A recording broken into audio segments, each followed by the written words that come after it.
Nature brings meaning to what I do. It's also a lot of fun.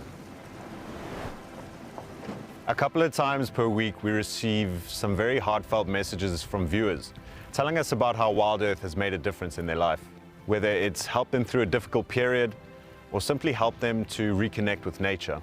I think that's why we do what we do.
This program features live coverage of an African safari and may include animal kills and carcasses.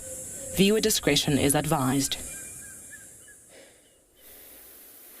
The sun is slowly rising over a misty, moody Djuma this morning as the calls of leopard and lions fill the air, which brings much promise to our morning.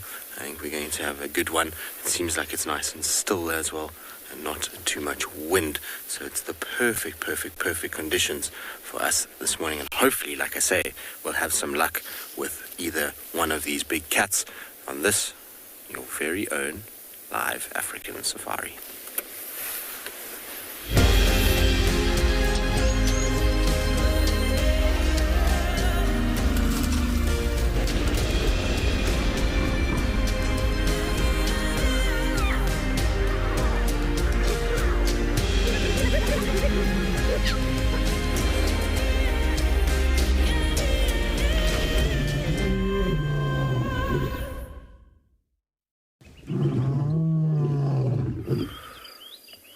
Good morning, everybody, and a warm welcome to and Beyond's Punda Private Game Reserve. This morning we've come across a lioness. Quite nice to actually see a lion lying out in the open this morning as opposed to last night when they were all tucked away in the long grass, watching the sunrise over to the east.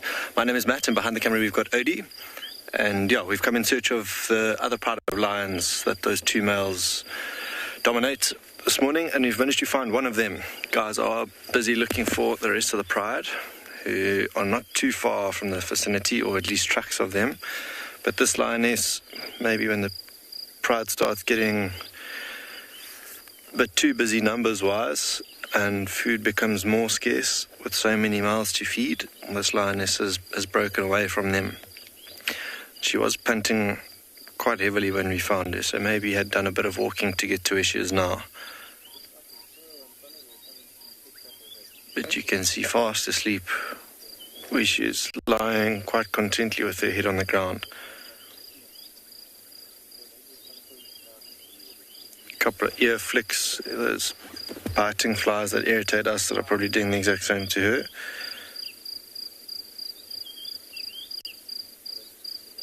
But keeping an ear out for anything really. If a warthog or in an area like this, Nyala or the likes makes an appearance, she could very well look to make the most of that opportunity.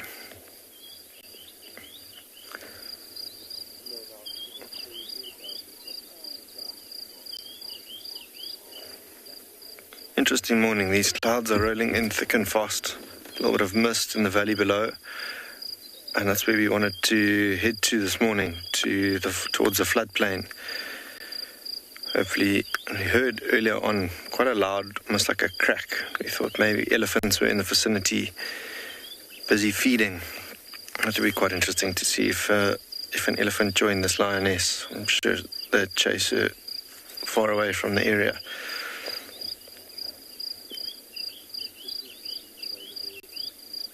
But just listening out, I haven't heard any alarm calls or anything like that of maybe the rest of the pride of lions if they are also in the vicinity.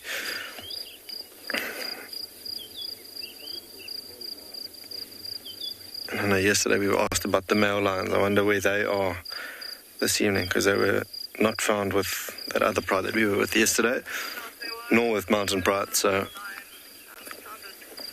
we'll wait until they pop up again. Usually make a cameo appearance every couple of weeks.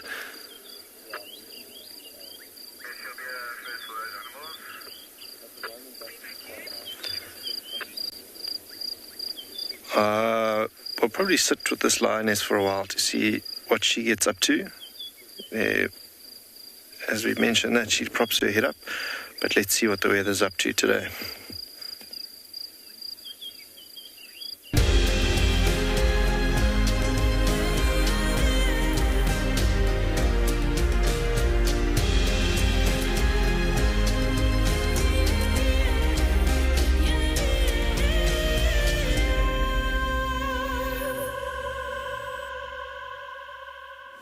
Good morning, everyone. Welcome aboard. It's so wonderful to have you here. We're looking out to a very, very misty Djuma. As you would have seen with the weather, it's a 16 degrees Celsius day, 60 degrees Fahrenheit. It's very comfortable, but it has that sneaky feeling like it's going to get colder. Hi, everyone. It's me, Trishal. I've got Morgan and camera with me. And we're on a bit of an adventure. We're on Zoe's Road, and we're looking out to the east, because Zoe's Road is all the way in the west. And it's always a beautiful, beautiful scene here. And just be quiet and we can listen.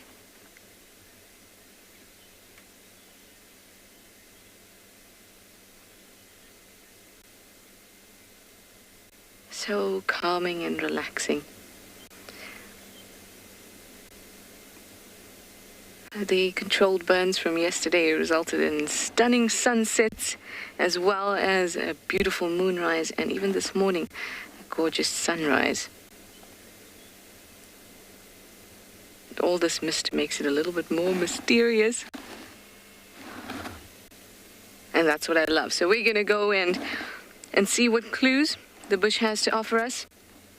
I've seen some female leopard tracks heading south on Zoe's, but they don't look terribly fresh. But we're going to try and follow up, just use that as a bit of a focus point and move to the south. But we will be stopping for any other little things that we find.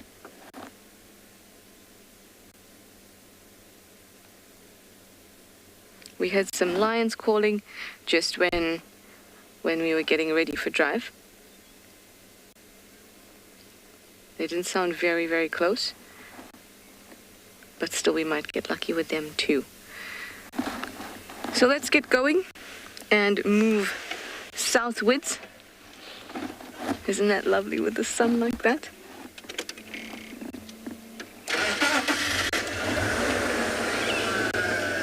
Hopefully we'll be able to spot more of these tracks. I've been losing them and then they're back on the road, so let's see what the story is. But I'm going to send you over to Josh to say good morning too.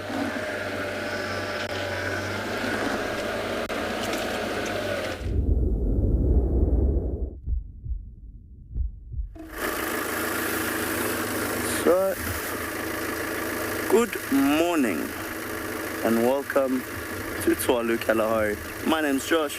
Behind the camera we've got Niels, and this morning I think Trishola's got the right idea. An adventure sounds like fun. So we'll see what we find, but for now we're quite close to a waterhole, so we're gonna head over there and see what we can find. Why don't you tag along?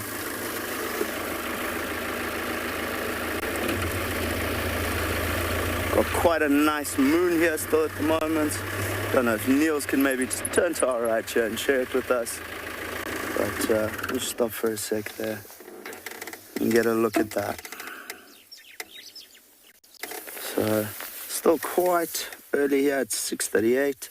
Our sunrise won't be for about another 20 minutes. But as you can see, that moon looking stunning, and a little bit of cloud cover coming in and out, just adding some nice effects.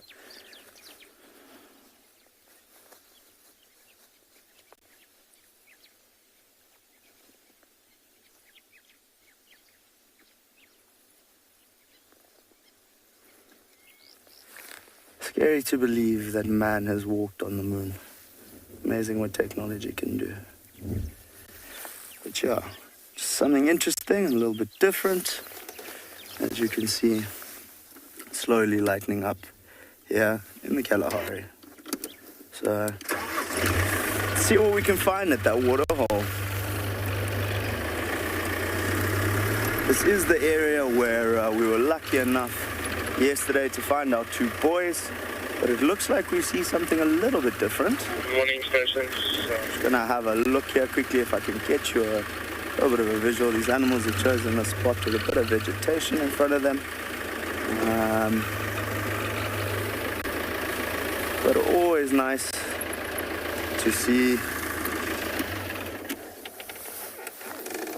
our friends some springbok, and as you can see, they've decided to take a bit of a leisurely morning, and they're kick-starting it slowly this morning. Incredibly photogenic antelope. Young ram to the left there, and a female to the right.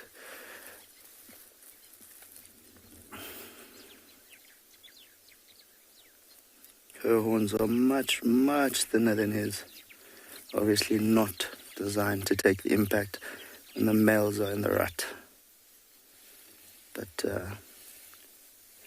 very pretty antelope and very distinctive with those lyre-shaped horns, as well as those colorations.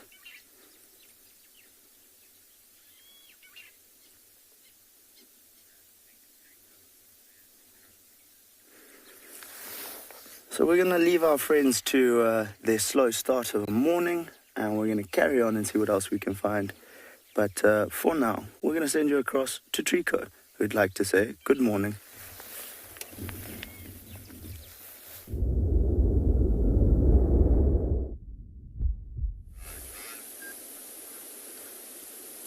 Good morning, everybody, and welcome to and Beyond Ngala. So we're just driving on this riverbed here, just looking for any signs of any leopard. Like as we said yesterday, that we were looking for a leopard last night and couldn't really find anything. But so we thought this morning we'll go look for a leopard. Good morning once more. My name is Trico, and behind the camera I have Craig with me. And welcome, guys. So yeah, we're gonna just keep on driving down on this riverbed here. And actually, it's been a nice misty morning, quite chilly as well. So yeah, we'll see. And also earlier on, we had some baboons calling along this riverbed. At first, we thought, they were alarm calling. But as we get to sit for a little bit and just try to listen, I think these baboons were just, contact calling or even communicating with each other. There's a lot of tall trees on the side here. So I think this is where the sound of these baboons came from. But baboons calling like that, sometimes can lead us to some of the predators that the leopard would be looking for. Oh, there they are. There's one sitting right there. Let me go slightly back.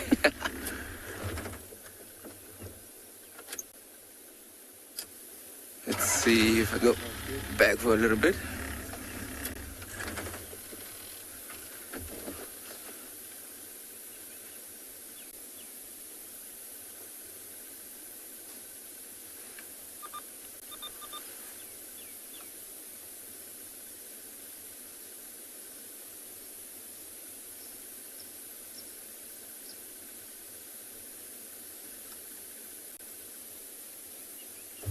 So as you guys can see, I mean, they look quite very relaxed. So I don't think there's any danger around. Look at the little one there.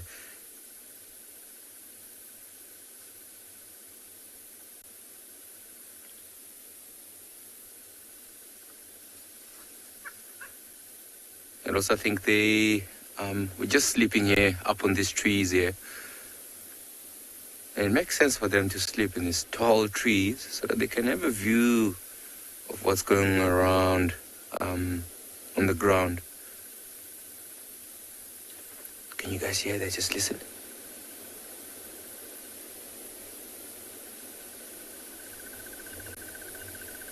There's a hyena calling in the distance.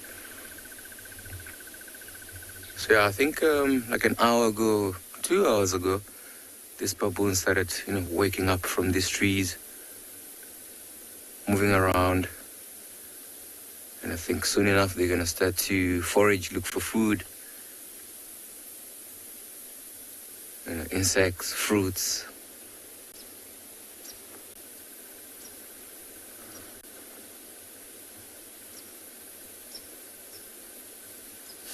Ooh! The baboon almost missed that, almost fell.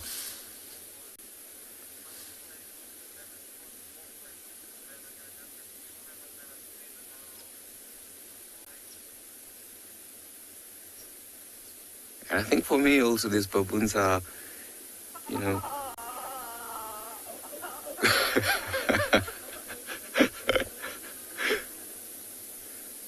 very interesting call there. Communicating with each other.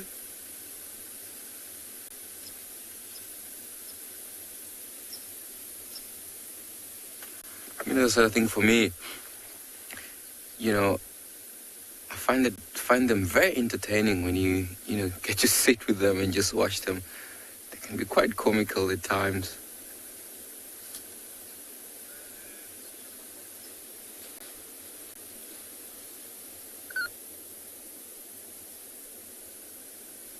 It's actually quite a big troop. I think I've seen about maybe 10 of them around.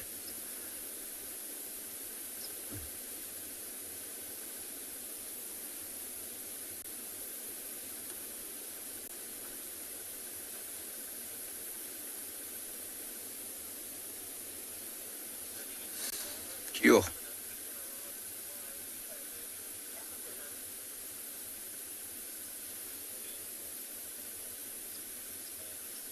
It looks like also there's quite a few youngsters around as well.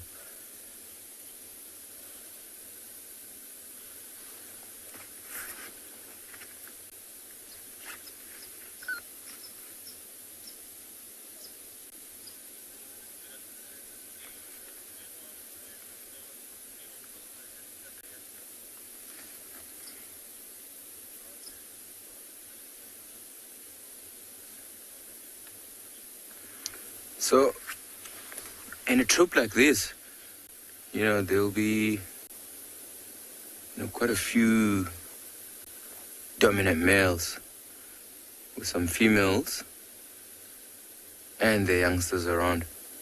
And there's also this one female.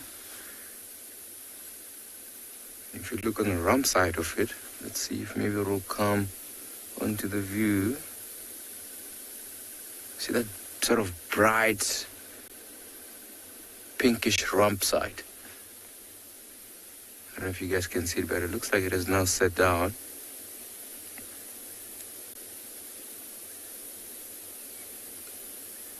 So what I wanted to say is with these females here, especially when they're in estrus or in heat, their rump side tend to sort of thickens. Almost looks like it's swollen. And that will be an indication. You see, right there. Indication that they might be in heat, which then will attract the males. So I think for now, let's continue driving down this beautiful riverbed and see if maybe we can find signs of this leopard we're looking for. I think these baboons are gonna hang around here, come down off the trees, and start to forage for food.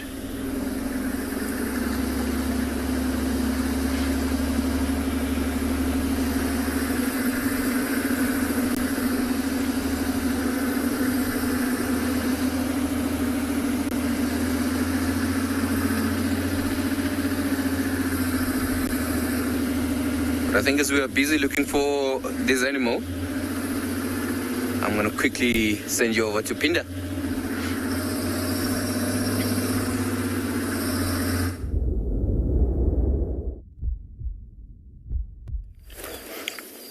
Welcome back to Pinda, everybody. This lioness is starting to show us a little bit more signs of life this morning. Looked like she had seen something off to her right. Big old yawn.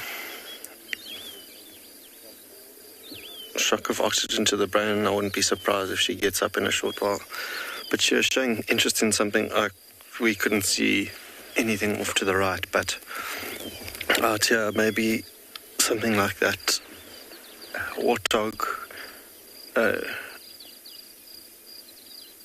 Just out of picture now is a giraffe off in the distance. She might have seen that walking through. But the big old yawn again. That little bit of grooming, I think she's going to start moving now, maybe just wanting to warm up a little bit more in the sun this morning before she moved off again. Have a look at those eyes, very, very yellow eyes, compared to that of like that amber-coloured eye of a cheetah, and those teeth, jeepers.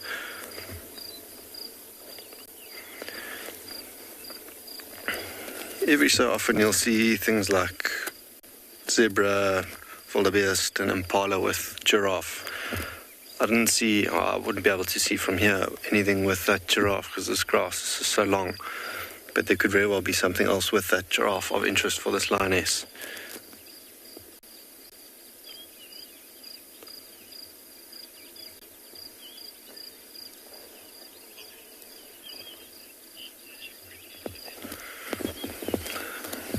Starlight, I agree with you. It's very, very pretty looking lioness, this. Very good condition. Doesn't look like she's short of food as well with the belly that big.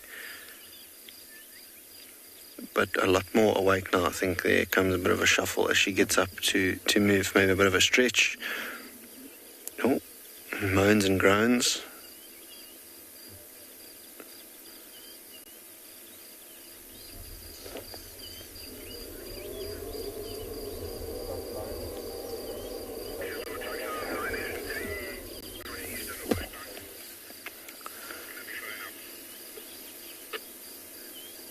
Look at that, just completely disappears there. And if she does lie down there, you drive straight past and never know she was there.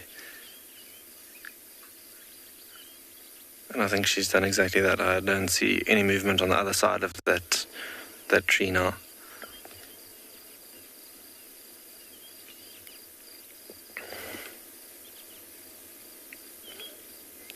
She's unbelievable little disappearing act.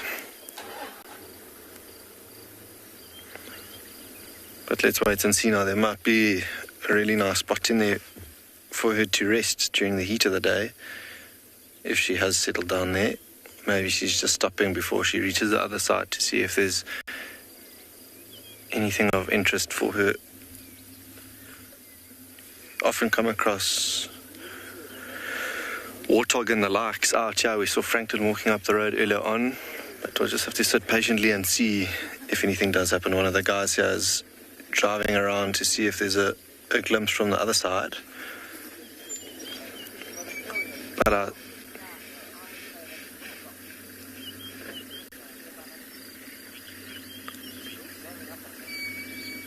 just going to sit here and see what happens.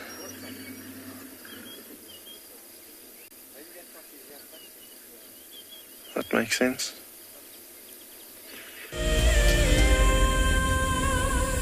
Hi, Wild Earth. What does Wild Earth mean to us? It's a chance to view the outdoors when we're stuck inside.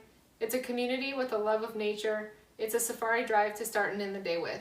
Hello Wild Earth, I'm Julia and this is Merlin and we wish you happy birthday. Happy birthday, Wild Earth. 14 years. Wow, who could believe that? I've only been watching since 2010, but boy, have I enjoyed it. My name's Ginny Moore, and I'm from Virginia. So thanks so much, and happy birthday. I started watching Wild Earth because I got so fascinated about the fact that I can see animals in the wild from my hometown in Germany as if I'm there, as if I would sitting next to the guide and would see the animals myself.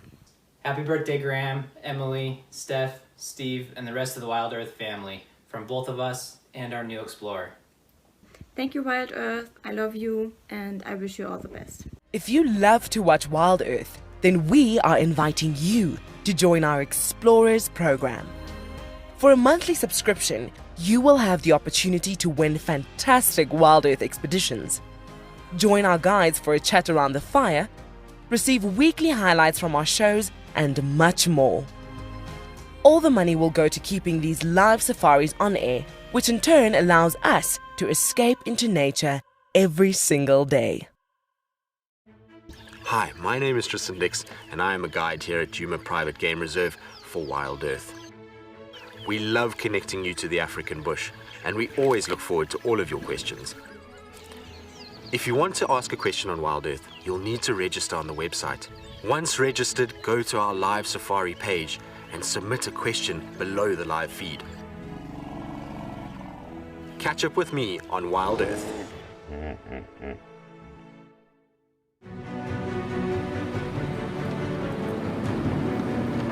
We've seen these ellies really chase wild dogs before. Let's get into spot. There we go, here it comes. Look at that, isn't that amazing?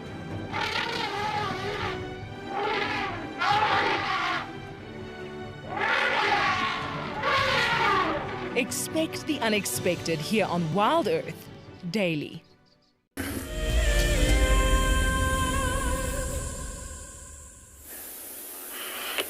The gorgeous glow of the sun in the morning is definitely something that is well received by all the animals out here and also us that are on bushwalk today.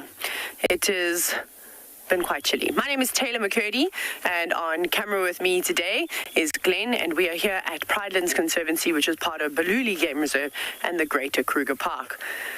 Now, I've just walked on a pathway where the buffalo must have come through there late yesterday afternoon or even in the evening, but that's not all that paid us a visit. This is quite a popular route for lots and lots of different animals. So, oops, my shadow out of the way.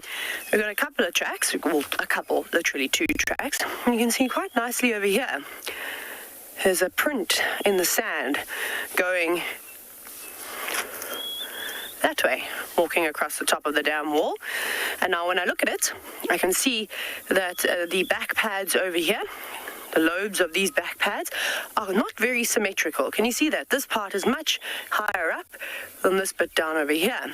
And the foot is sort of quite skewed. I think that this animal has actually turned slightly over here, and it's a hyena. You can also see the claw marks that are actually creating a very nice shadow.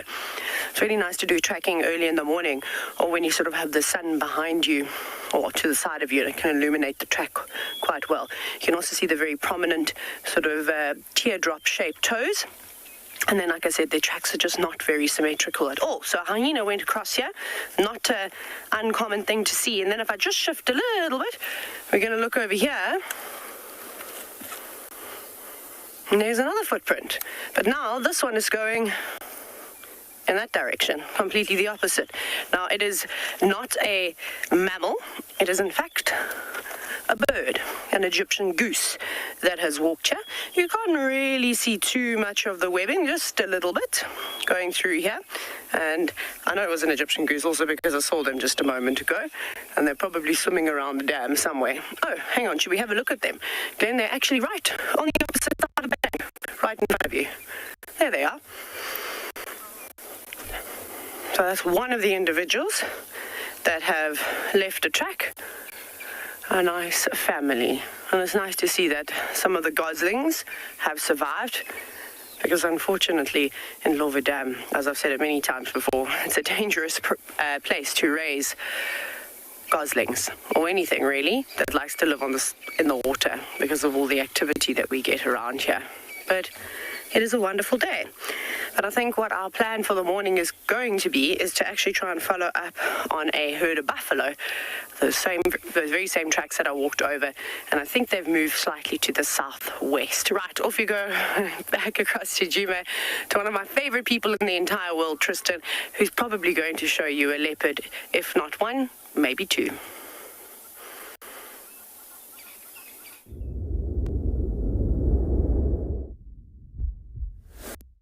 Well, I'm going to tell you almost certainly as well, but thank you for that. That's very, very kind of you. Morning. And we are on a mission. This morning, this whole reserve is covered in 400 million leopard tracks at the moment. There's tracks north, south, east, west. But we're trying to go to a very special sighting because, well, if we all cross fingers and toes and everything else, we might get our first view of tortoise pan this morning. He is not far from where I am now, moving through these thickets towards us. Signal-wise, it's going to be tricky because once it drops off, you can see the lay of the land here. It kind of slopes down into this drainage. Going in there is a bit tricky for us. As long as we're up and on the ridges, then we should be fine. So I'm hoping that we'll pick him up kind of somewhere in this general area. But you can see the beautiful kind of misty smoke layer that they're burning fire breaks at the moment. So there's a lot of kind of smog, if you want to call it, from the fires that's settling in the cold, which will rise as the day heats up. But pretty from up here. This little drink stop that they use is absolutely beautiful. Now I've got to try and figure out where everybody is, because there's also lions somewhere around this area too, so I've got to try and get around them towards where tortoise pan is as well. There's also tracks for females leopard in this area and the herd of buffalo from yesterday. So while I try and figure out how I'm going to get into where tortoise pan is and try and find some signal, let's send you across to Josh and see how he's going.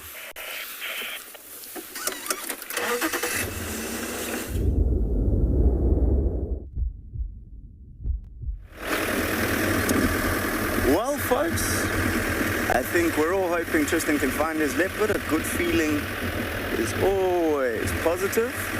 You find myself and Niels heading north, and although I don't have a good feeling, I am slightly excited using this technological device called a radio. I've been told about something happening in the north, so we're going to head over there and see what's going on. Apparently it's quite a bit of interesting behavior, so we'll leave it as a surprise for now, but we're slowly toddling up there to try and see what's going on. It's a lovely morning here in the Kalahari. It's not too chilly this morning, but warm enough or cold enough that I'm wearing a nice big jacket, and it looks like the game after last night's rain is all out and about, so it's always a good sign. I saw Gems walk in the distance there. We're just waiting for that sun to come up and give us that golden hour.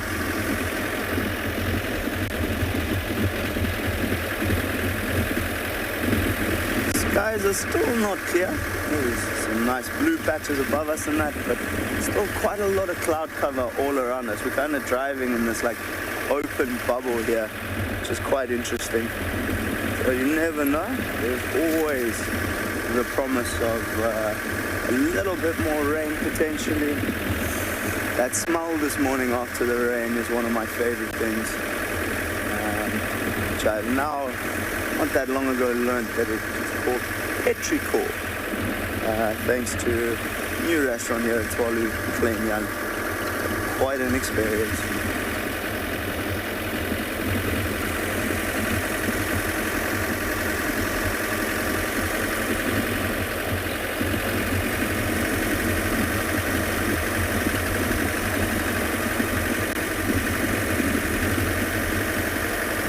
So Petra's asked, what are the hardest tracks to identify? So Petra, when I arrived here, tracking in the sand was rather hilarious. Tracks that I normally can see with absolute ease and don't think twice about suddenly looked completely different because of the substrate they were in, the fact that they splayed out, there was no definite details. But personally for me, I'd say the tracks I struggle the most with here are your Cape Fox and Battered Fox tracks. They're quite small, they don't leave a lot of impressions when they're on a very soft sand. So I'd say those two can give me a bit of a run for my money occasionally. And then every now and then we do get a honey badger track, which is very similar. It can be, so a lot of people is confused with your porcupine track, but because they occur here so rarely, it's not something you think of often. So when you get that last oddball, you kind of just brush over the option, because I think we've seen badgers on Tswalu in the last couple of years like 2 or 3 times, which is why you never think of them.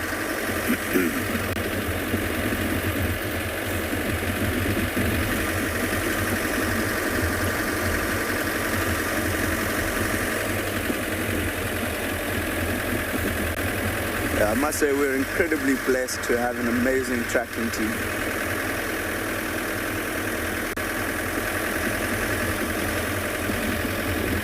So Hippo Hyde has asked, do the springbok rut like the impala do?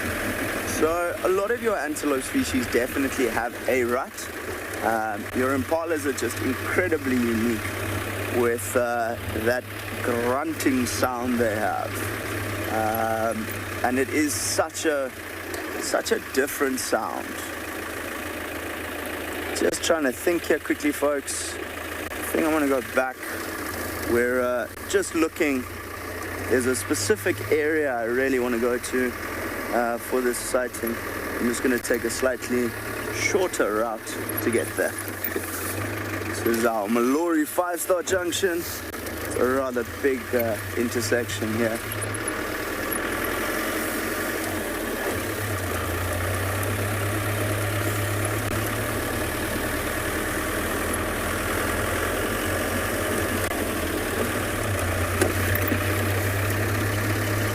Sky is coloring up quite nicely at the moment.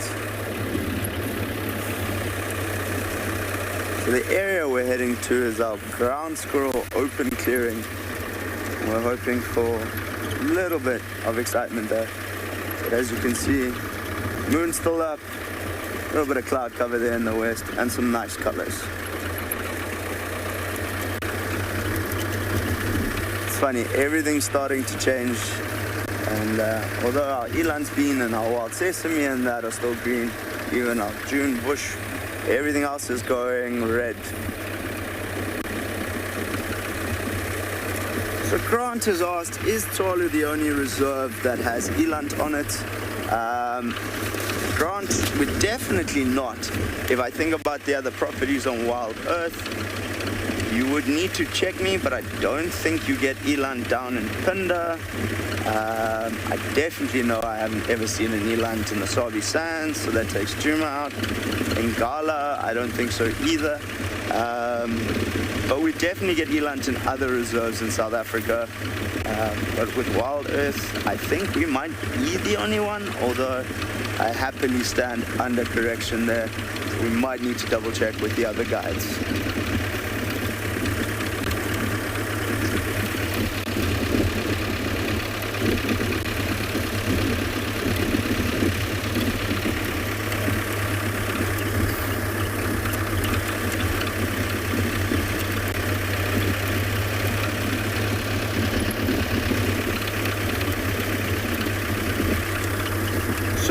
We're going to send you off to Trico at a waterhole to share with you what he's found. And hopefully the next time you join us, we'll have something exciting for you. Enjoy!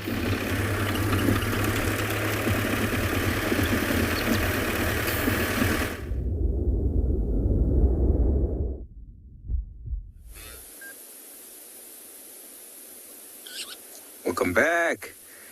So, as we said, we're gonna,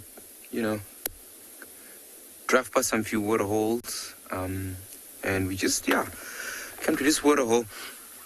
Looks fairly quiet though, but there are some few birds around, and also we just saw a hippo as well earlier on, putting its head up and then down again.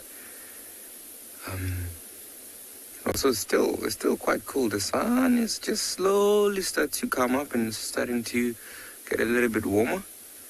So as soon as it gets a bit warmer, maybe we might get a lot of animals moving around and some birds getting to be more active.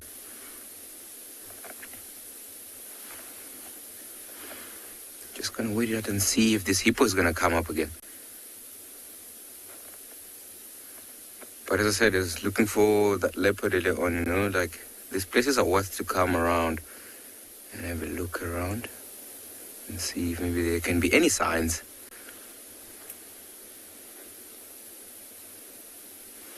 Oh, you see that hippo there? Coming up to take a deep breath and then down again. There we go, it's up again.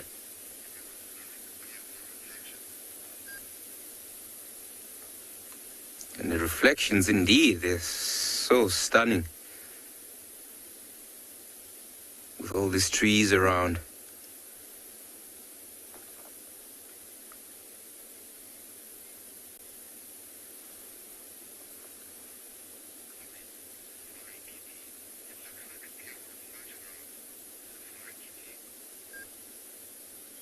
Safari Kitty, welcome. I'm glad you can join us in this beautiful morning here on Ingala.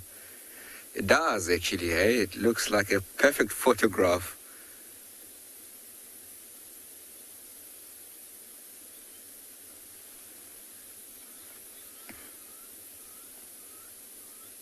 So some few birds flying around. I just saw a hamakop.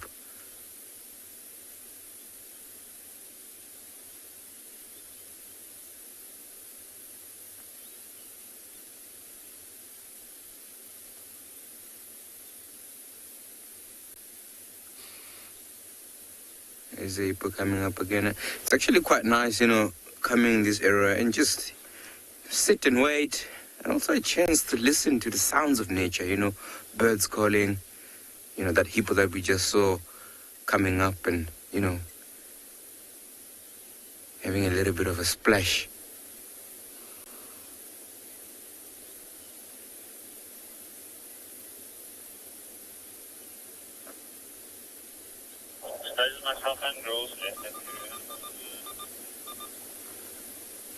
So yeah, I think let's spend a little bit more time and just, take everything all in.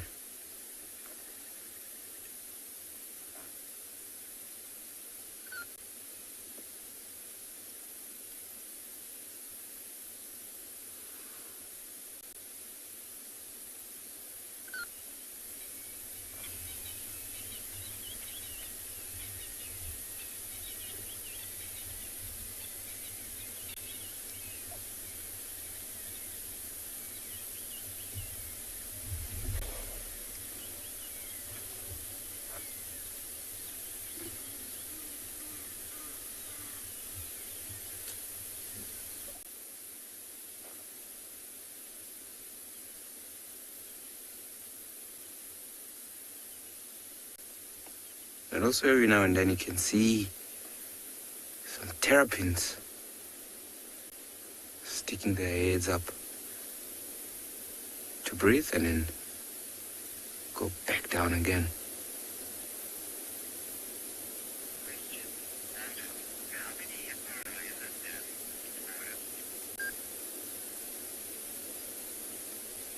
Gordon, welcome.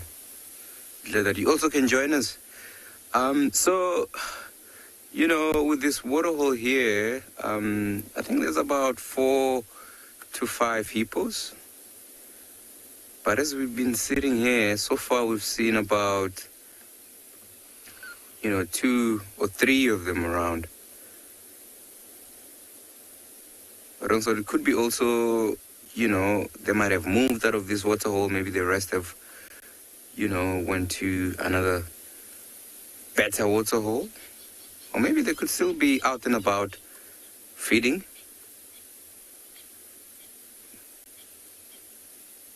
But also like with hippos, submerged down like this, every now and then, putting their heads up can be quite tough to tell, how many. You might count 1, twice.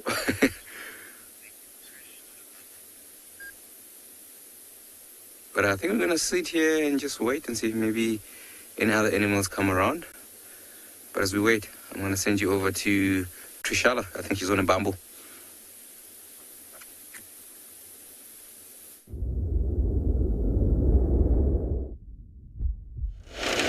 That's me. I'm Trish on a bumble. There are leopard tracks everywhere.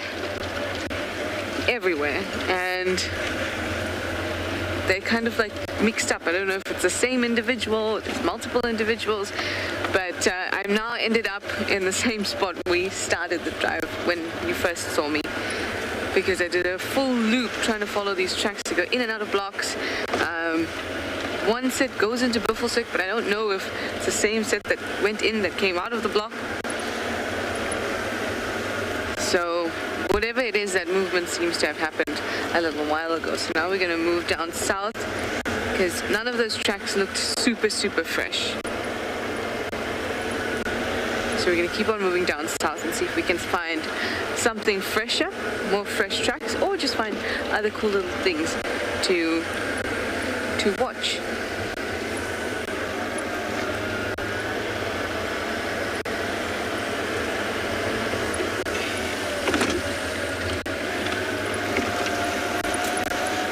We saw Intima move actually on this road. She moved across to the west, so we might go that way. Hi Tammy, you'd like to know what could have triggered so much leopard movement?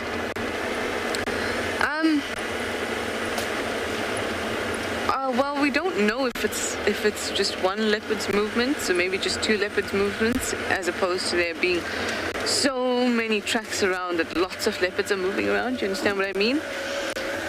But what will usually trigger quite a lot of movement from leopards is if their territories are bordering and one leopard is seen, then another one kind of comes around, especially if there's lots of sawing and territorial behavior, then each one would want to kind of reaffirm their territorial boundaries. That might trigger a lot of movement. Sometimes rain can trigger a lot of movement, because the rain will wash away scents or trees that they have marked. The rain will wash those away, the scent on it, that is, and then that can trigger movement from a lot of leopards. Other than that, it's just that by chance they happen to be moving on the same night, and they don't all have to be moving at the same time. Some could have been moving early evening, some in the middle of the night, some late morning, early morning. I mean, most of the time it's just random or by chance.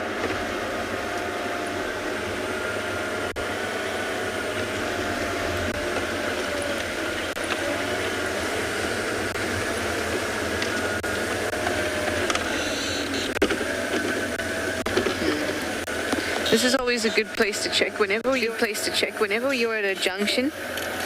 It's a good place to look for tracks, because animals will move at junctions, and that's where you get information about direction.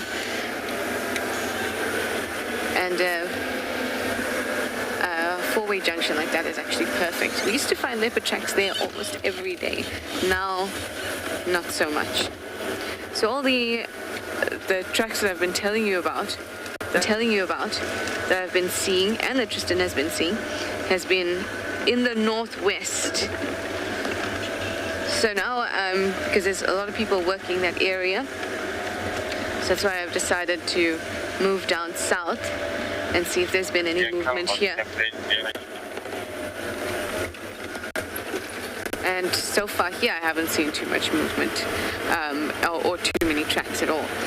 There have been hyenas and the occasional old lion track, but like really old. And that's it.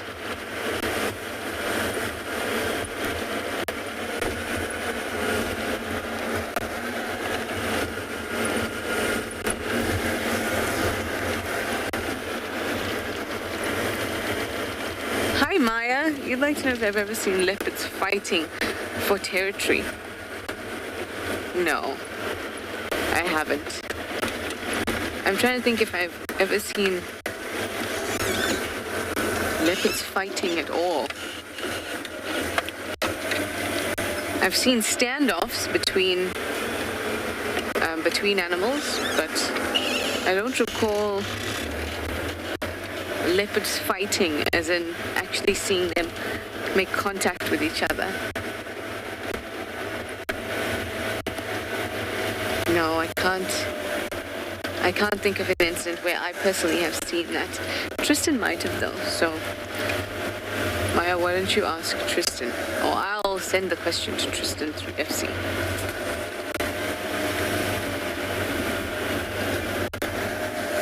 I've seen multiple leopards in an interaction before, but they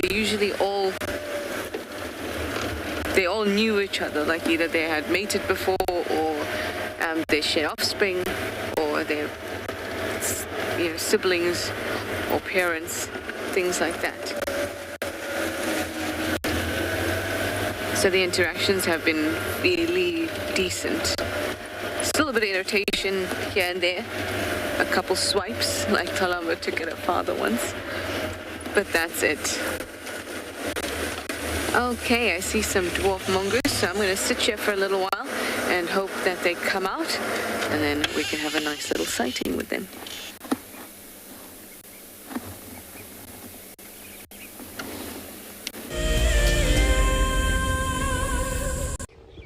Congratulations, Safari Live. It's our Beard from the exact opposite side of the world. Thank you for enabling us to be in the bush with Wild Earth Safaris. You changed a gloomy day into a happy day.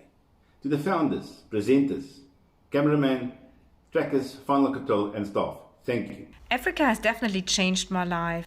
I just started watching your program 2 weeks ago, and it's helping me to fill my day with light. I just want to say happy 14th birthday to Wild Earth. Hope there is 14 more years. Happy birthday. Apart from amazing wildlife and all your antics, Oh my word moments. Very much nice and Brent scaring James. electric safaris, mud pool and bloopers, this keeps us glued to the show. Thank you for all the joy you're bringing. As we say in German, herzlichen Glückwunsch, happy birthday to the whole Wild Earth team, and keep up the good work. Very, very happy 14th birthday and keep up the good work.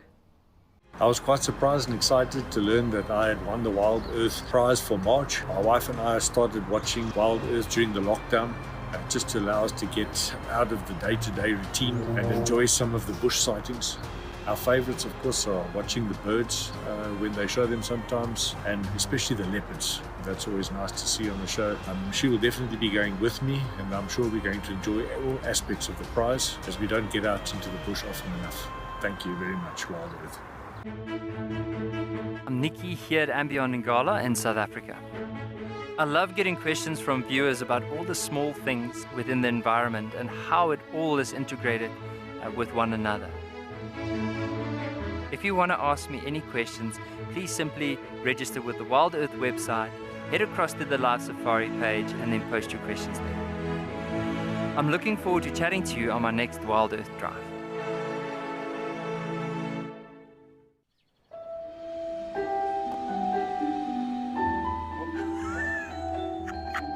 Is it just pretended to be dead? Oh, that was amazing.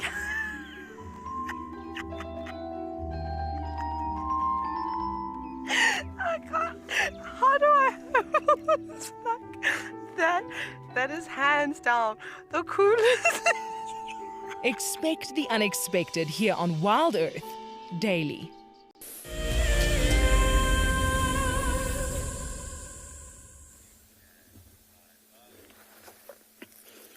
So folks, here's a slightly different sighting. a black-backed jackal feeding on an oryx kill. Now, there's quite a few jackals in the area when we came in. A few of them have moved off, but they're slowly coming back. There's quite an interesting bit of body language going on between these different individuals. But there's too much meat here for them to stay away for too long. So the guy that found this kill didn't find any big predators on it, just the jackals, which leads us to think it probably died of natural causes, potentially disease. So there's all these little questions, but no sign for any big predators. But looking at these jackals, they are fairly fat. So they've been feeding for a while. So it's just interesting to see all the different behaviors here. So we can still see a few of them around us. They've left this carcass now. Be interesting to see what they get up to. Just to our left here, we can see quite a few individuals who are going to pop out from this thicket shortly. Just to your left there, these guys are slowly moving away. They've all got very fat bellies. So they've eaten quite a lot. Here's another one coming into the frame now. There he is. Stunning example of a beautiful black-backed jackal.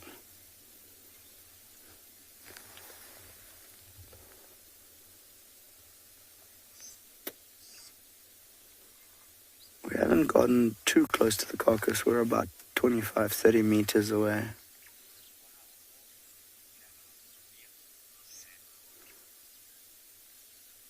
James, it is indeed awesome to get to see these guys with a meal, especially one this big.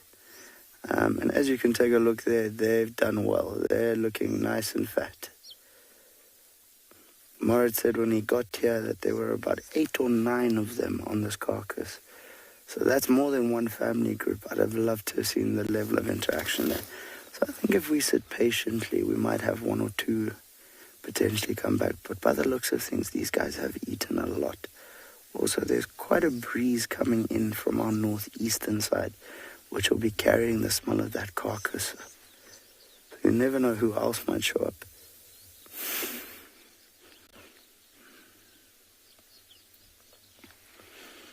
Looks like we have one brave individual here who's not so keen on going too far away from this meal.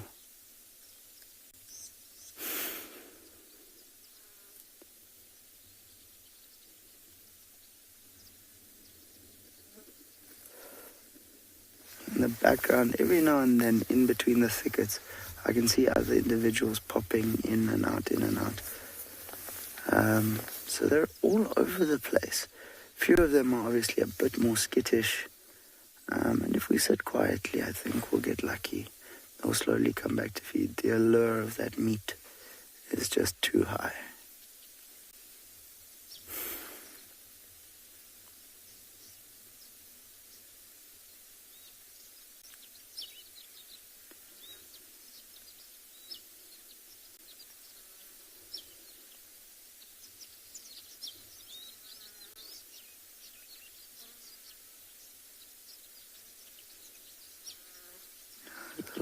Jackal activity around us. Definitely think if we're patient, folks, we will get to see some cool interactions, hopefully.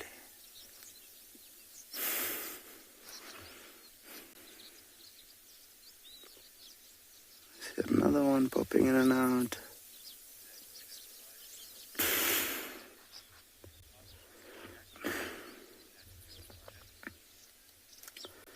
So black widow spider has a very interesting question, and it's if it died of a disease, would it pass it on to the jackals?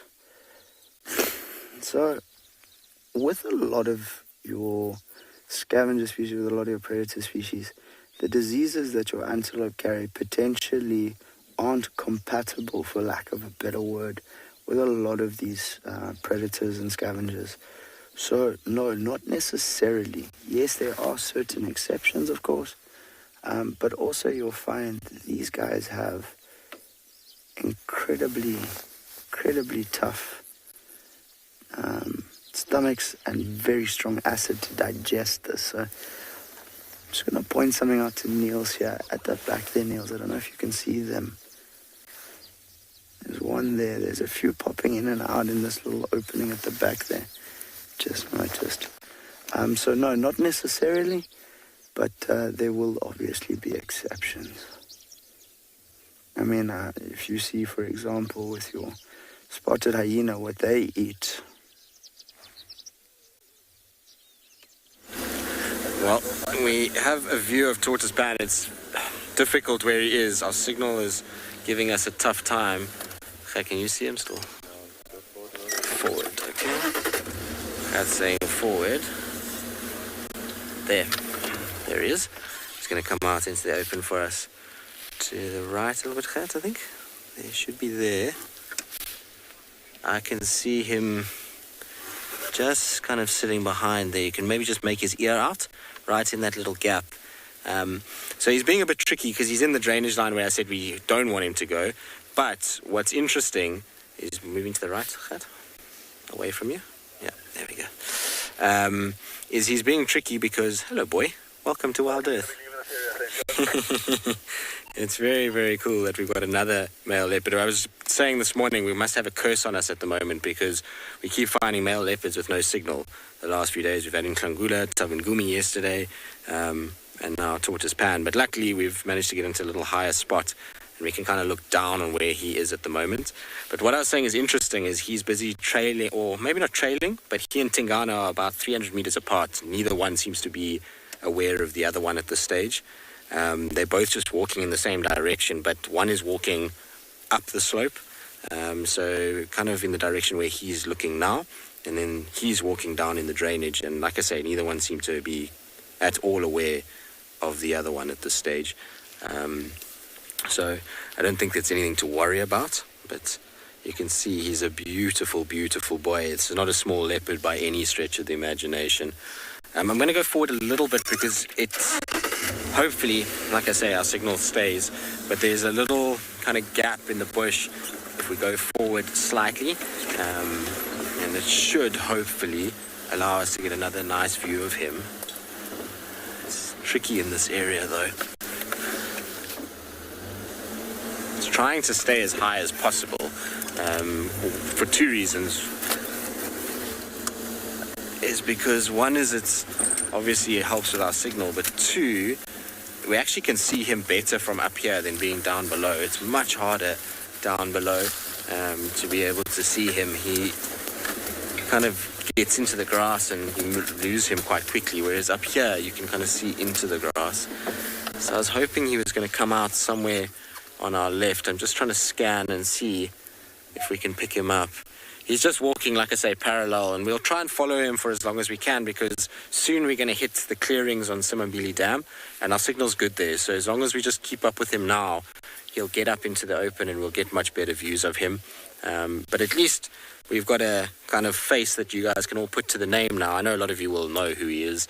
Those of you that are very into the leopards will have seen photographs of him.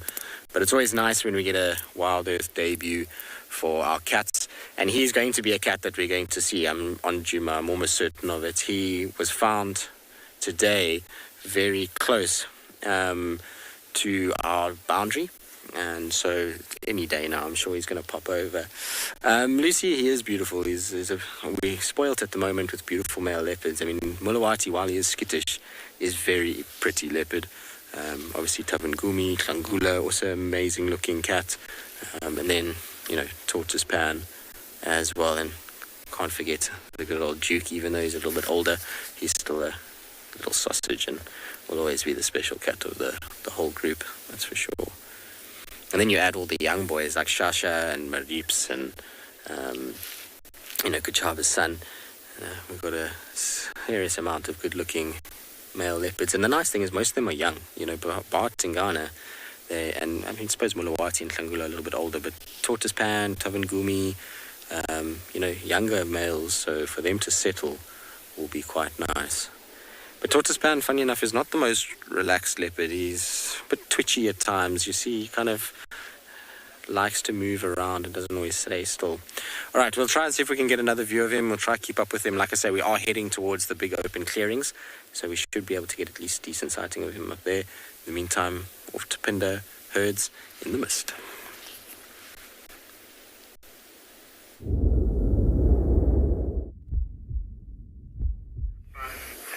Welcome back to Pinda, everybody, where we've come out to the floodplain in search of that yellow-billed oxpecker. We've got quite a large herd of zebra and wildebeest here in front of us, somewhat of a roadblock, you'd say. And this been sitting here for about 10-15 minutes, and that wildebeest in front of us has shown no signs of giving us any right of way here this morning. But lovely just to watch this, just teeming with game down here in the floodplain. From this head here, there's more off to our left. There are a couple of water birds that are flying overhead, a couple of terns.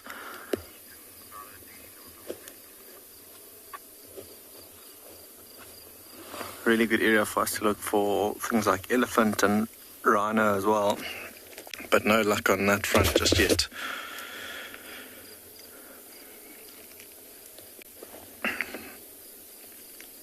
This is very close to that area where Busani not so long ago watched that crocodile, or filmed that crocodile and the cheetah. You can see just how much water is around between us and that wildebeest in the picture. In fact, the area that we parked now was about knee deep, I'd say, in water during those heavy rains that we had at the beginning of the year. It was amazing to see, and even here on the left, this is normally quite dry with that black cotton soil, but there the road goes off to the left and through where this water is. No chance of us crossing here for a while.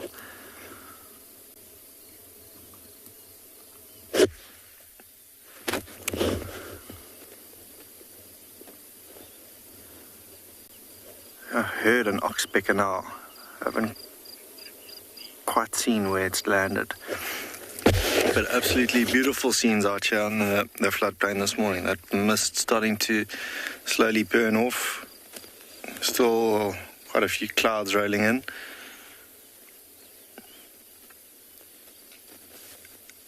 And some very happy, healthy looking plains animals here busy grazing this morning.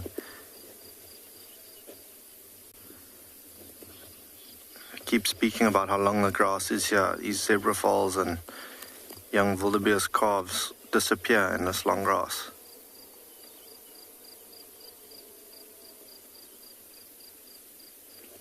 Also a good spot for us to look out for something like a African marsh harrier.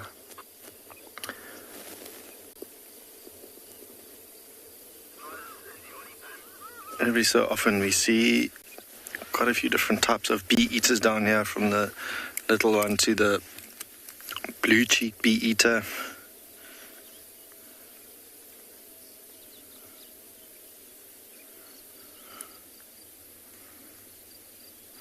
They, of course, would have disappeared by now, seeing as though we're coming into winter.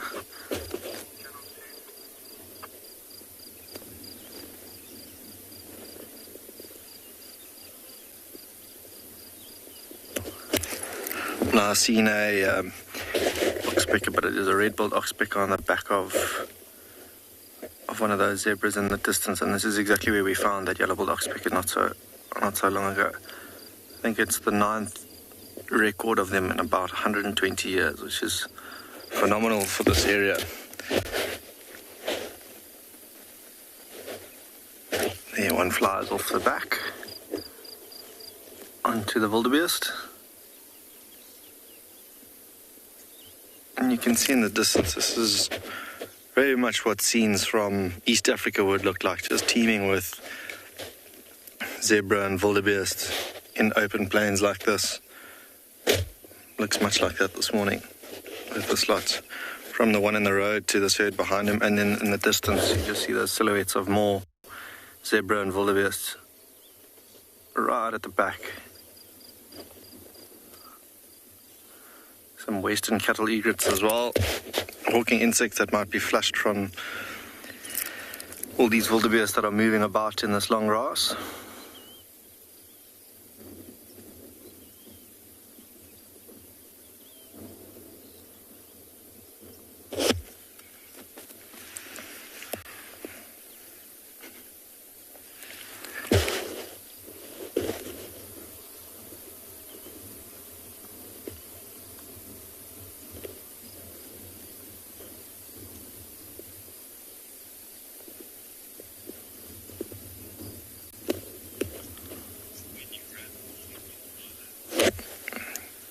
Might just drive around these herds to see if there's any signs of a oxpecker with a yellow bill.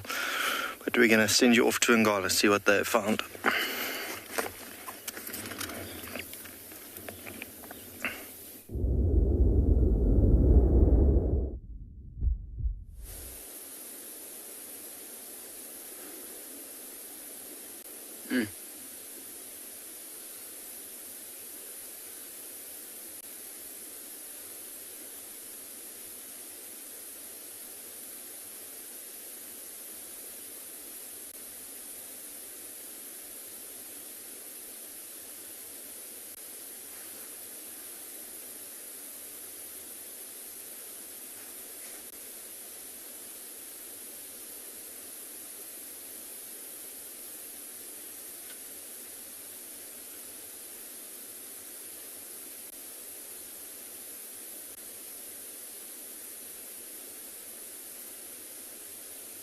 Good to go.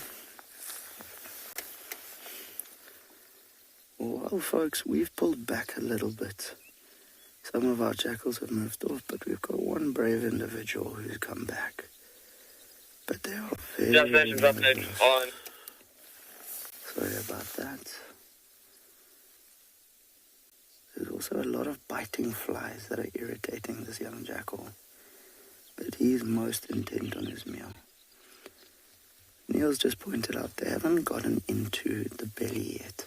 I'm wondering if they're strong enough to open up that hide. So where they're feeding at the moment is the hind quarter. It's a very soft area.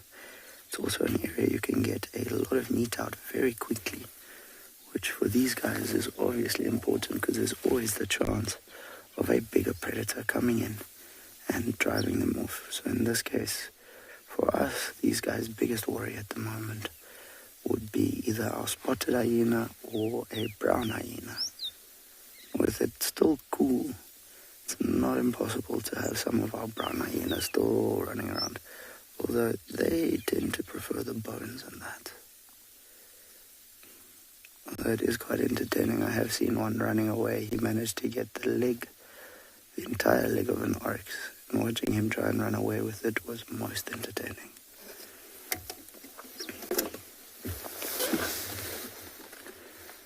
What I found really interesting is as these jackal were moving off, they were calling. You do wonder if they're just broadcasting the message that there's a buffet in a particular spot. We've got that sun just giving us that lovely golden light. Only having a quick scratch there, and you can see those flies are nipping him. But he's working hard at this.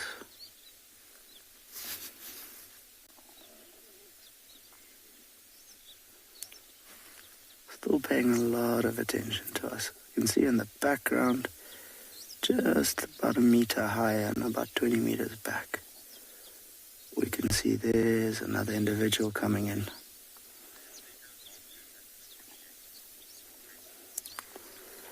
So Freddie has asked, why are there no vultures at this kill yet? Freddie, we have no nesting sites for vultures here on Tswalu.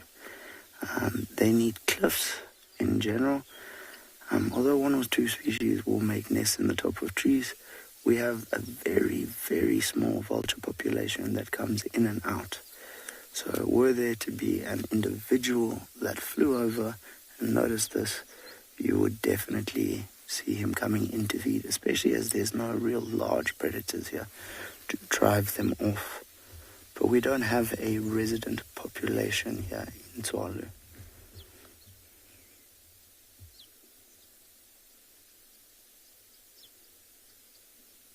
Still one or two jackals on the outer fringes popping in and out, but they're a little bit nervous to come into the carcass.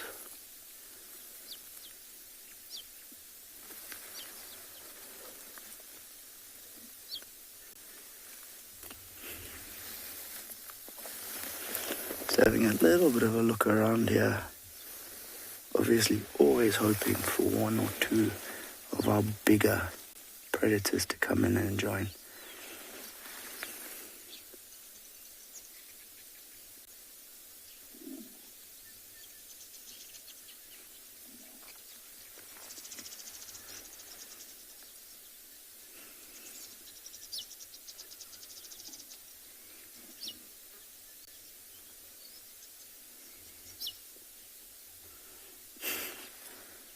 You can watch him feed, but he's constantly twitching those ears.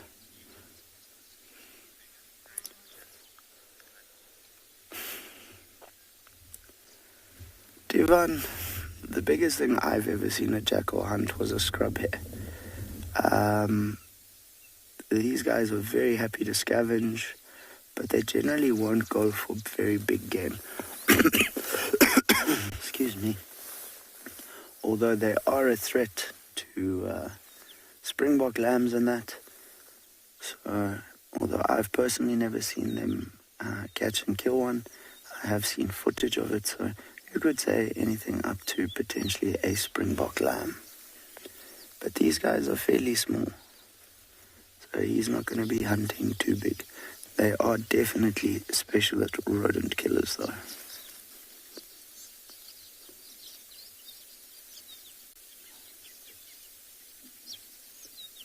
I was getting a bit of a bigger, broader perspective here. These other jackals are not so keen on returning at the moment. So this gentleman has a feast for one.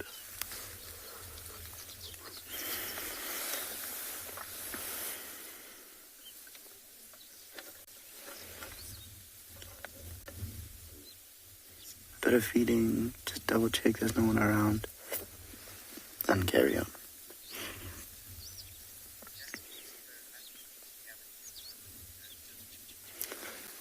So Christian, jackals, I think you can safely say, are happy with either scavenging or hunting. And in this case, scavenging is often a free meal, and they're not the fussiest of eaters. These guys will feed on some pretty disgusting stuff.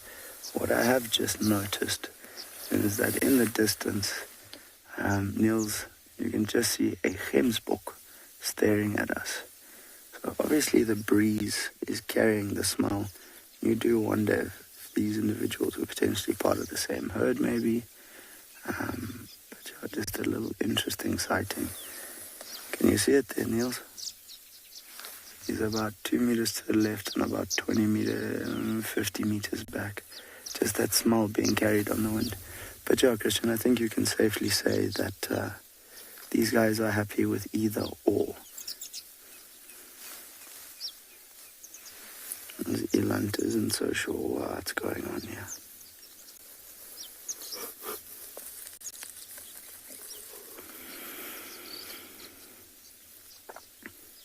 When I say Eland is Gemsbok's not too sure what's going on here.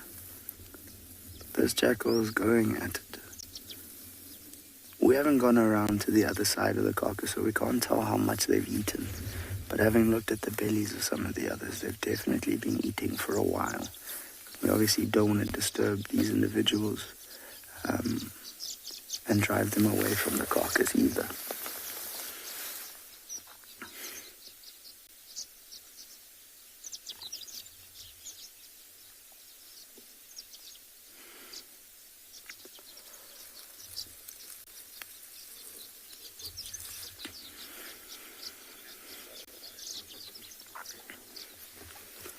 Tulari has asked, do jackal eat bone?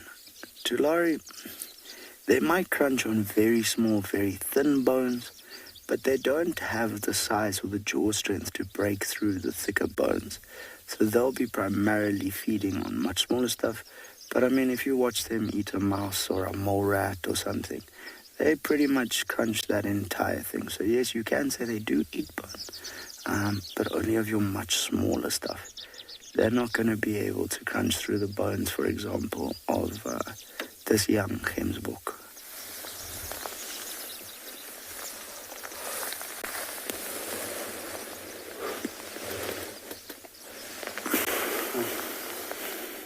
It's definitely quite an interesting sighting. You see him getting covered in a little bit of blood there.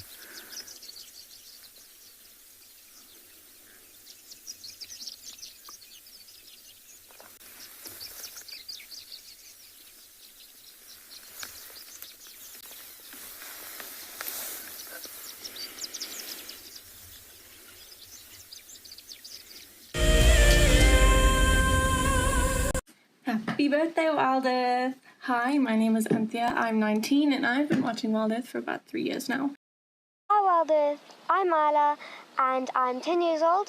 I'd like to say a very big happy birthday and a big thank you to everyone who makes Wild Earth happen. I have been watching for a year now. You guys bring a smile to my face every single day. I just want to say thank you. Hopefully you have a good birthday. And oh, Nikki from Ngala. Hi. No, I'm joking. I'm an absolute animal nerd now, so thank you guys. Happy birthday. Hopefully you guys have an amazing birthday. I hope you guys have an amazing day and just enjoy it. And yeah, it'll be great if I can meet you one day. And yeah, just keep doing what you're doing. You guys are amazing. And yeah, love you guys. Bye. Nestled on the banks of one of the largest lakes in the Sabi Sands lies an award-winning game lodge called Tswalu. Many of you will have been on safari here virtually with Wild Earth, but now we are offering you the chance to see it for yourself in person. Sign up to be a Wild Earth explorer before the end of April, and you and a friend could win 3 nights to this luxury lodge. In addition to the unforgettable safaris, you can unwind on the deck, relax in the pool, and even savor the various bush dining experiences. Tswalu's holistic approach to hospitality, with specific emphasis on conservation, will leave you with the very best memories of the African wild. Wild Earth Explorers, it's in your nature. My name is Ross and I'm a field guide at and beyond Pinde Private Game Reserve. I love getting questions from guests on Wild Earth because I love sharing and learning information about nature with new people, and it also makes me feel like you're all joining me in real life. If you want to ask a question on Wild Earth, then you need to register on our website. Once registered, go to our live safari page and submit your question below our live feed.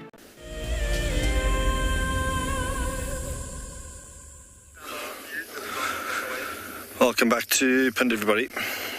The sun has now burned through that belt of mist and is starting to warm up quite nicely. Still no signs of that yellow-billed oxpecker, but there is quite a noisy red-billed oxpecker perched in front of us here as this lovely big herd of zebra comes to join them. Maybe even coming down for a bit of a drink this morning.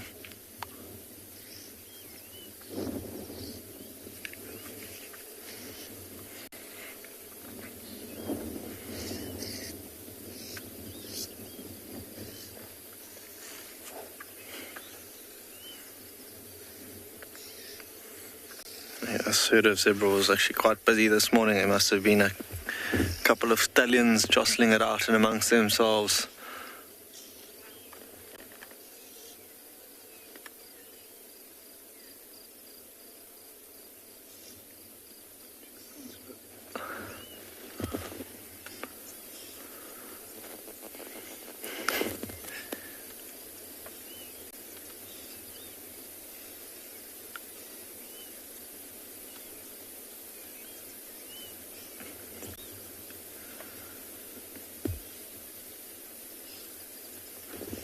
Can see now when they're walking like that in amongst themselves, why a collective noun for them is called a dazzle. You can imagine how confusing it must be for pride of lions when trying to hunt them. There's just stripes going in every which direction.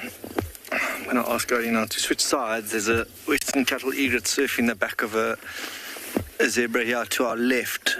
If I lean over a little bit, oh, there it flies, but onto the back of another one. Have a look. No. Opportunistic, it's just flown off, but maybe it flies off to another one.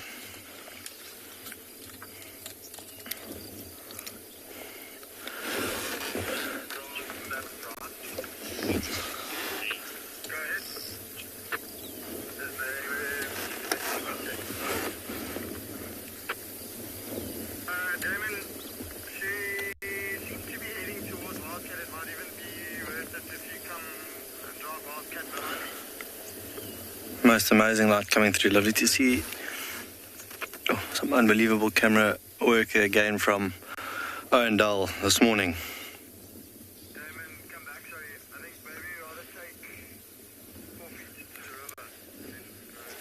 And also just looking back to the left, now's the time that it's starting to warm up, but we might start to see birds of prey as they take to the skies. We mentioned that Western Marsh Harrier out here earlier. Really, really good place for us to look. Have a look, we mentioned it earlier, this little zebra foal, and how interesting its markings are. Quite dark, but obviously still quite young. It's got that very fluffy coat still. Would need to grow out of that. Stripes still very tightly packed next to one another. Got what looks like a young mohawk, that individual.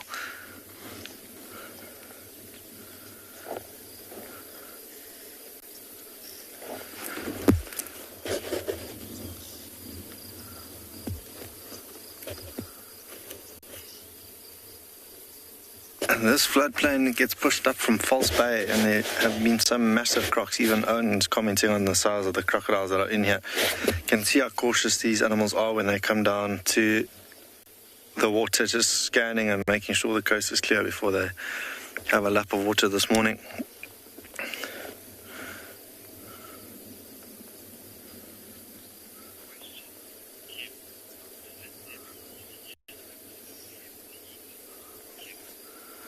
Kim, you're asking if that zebra with the injured lip will still be able to eat? Absolutely. It would still have its teeth. It obviously just doesn't have that lip that would get in its way. But yes, it would still be able to eat. And just looking at the condition of it, it's still quite healthy. Mane standing tall. It doesn't seem to have put it at a disadvantage at all, really. Still keeping up with the rest of the herd. Have a look at that one suckling there in picture. Quite a bit bigger than that calf that we saw initially with those very neat markings. Still making the most of Mum and what she has to offer.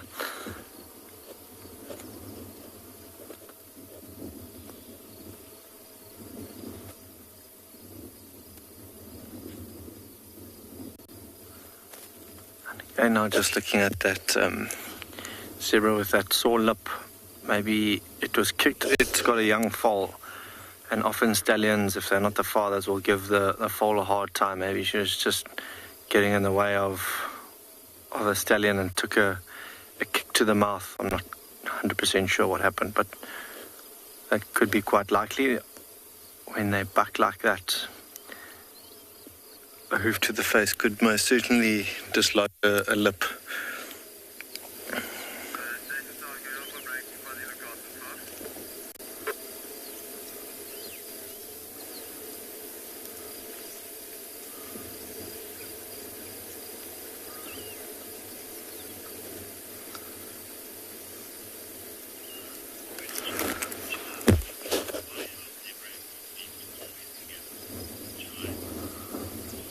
Are you asking why zebra and wildebeest are always together? Safety obviously is a big thing for animals like this. More eyes to see predators, the better. But they both zebra are what they call bulk grazers, so they will eat the top half of the grass. As far as a white-faced whistling duck, zebra will eat the top half of the grass, and then wildebeest are what they call selective grazers. They'll go eat the bottom half of the grass, so they will follow each other for that reason. And then obviously safety is a big thing for them. Make sure that there are no predators around. With having so many eyes and ears around here on the floodplain, if there was a predator around, it would be spotted quite quickly, I'm sure.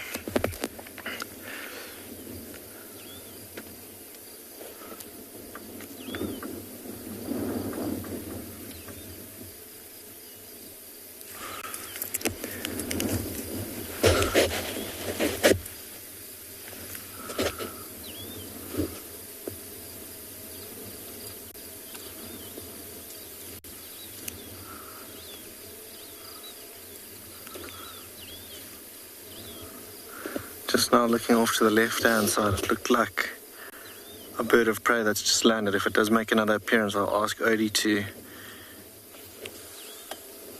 go off to the left, but it's landed in this long grass, so I can't see anything at the moment, and that could very well be that African marsh harrier. If it is, everyone, all these wildebeests in front of us have now started to settle down. You can see quite relaxed and lying down in the middle of the road again.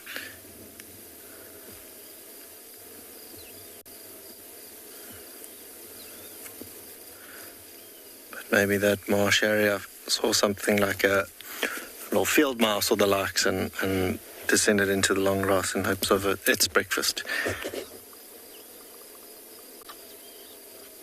And maybe the fact that it's taking its time to fly again means it was successful. I'm not quite sure because I just can't see. But again, this morning, scenes like yesterday from Botswana or the Delta, now just looking off to our right with the zebra and the water behind them just next door to the wildebeest that you'll see there. Water birds in the background, egrets, and then the zebra overlooking the Munyawana River. But we're going to send you off to Tswalu to see what they've found.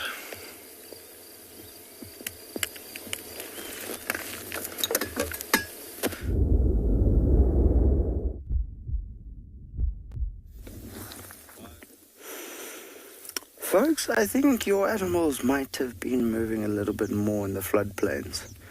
We've just watched our last jackal go away. We did have 3 or 4 together at one stage, but they're bouncing in and out of the frame here. There's definitely multiple families here. You can see it in the behavior when they're feeding. Our friend who was feeding would not allow anybody else near that carcass, and you can see it in that body language. Tense, tail up, fur sticking out. So it is quite interesting.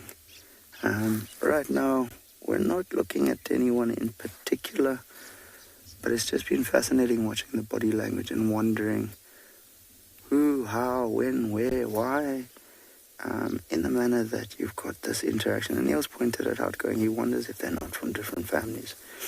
And you can see there's still jackal in the area, but they've left this carcass, so we think we're going to give them a bit of space soon. We're going to just sat here quietly and waited to see if they all do come back together. But I think the reality is, as long as they are split up into these different families, they're not going to feed together. It is just interesting.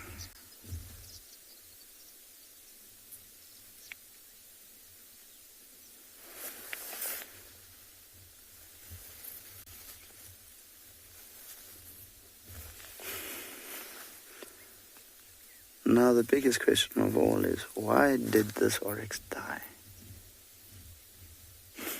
The reality is we never know necessarily excuse me, how, but we can hypothesize. So disease would be one, potentially an internal injury, although this is a youngster, this is not a fully grown adult at all.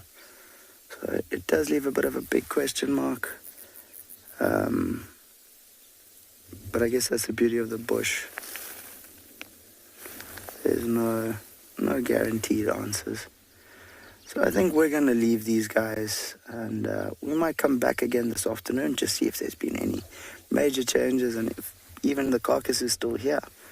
But for now, we're going to send you across to Bridelands.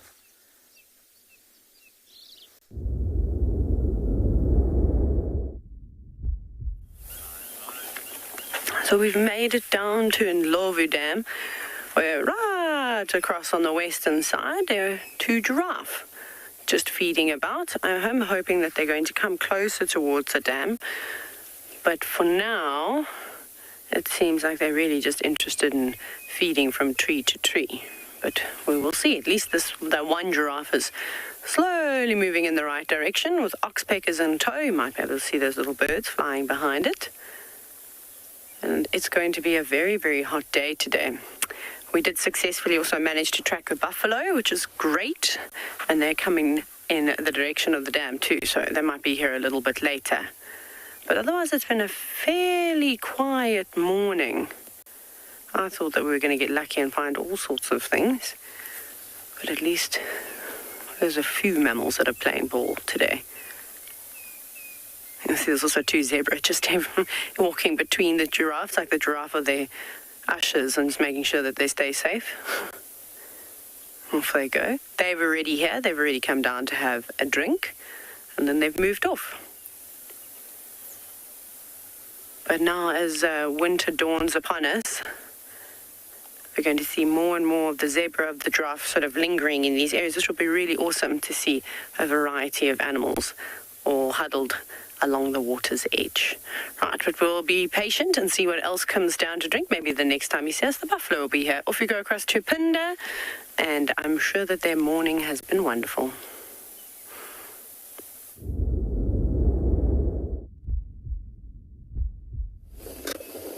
Welcome back, everybody. Odie's doing some phenomenal camera work here behind me this morning, managing to capture that African marsh hare that we spoke of earlier. It eventually popped up from where it was perched in the long grass to now having disappeared again, but a really special bird to see out here in these open areas. Might just come back to fly over these grasslands off to our left-hand side. Keep watching there. The zebra have also now started to come down to drink, but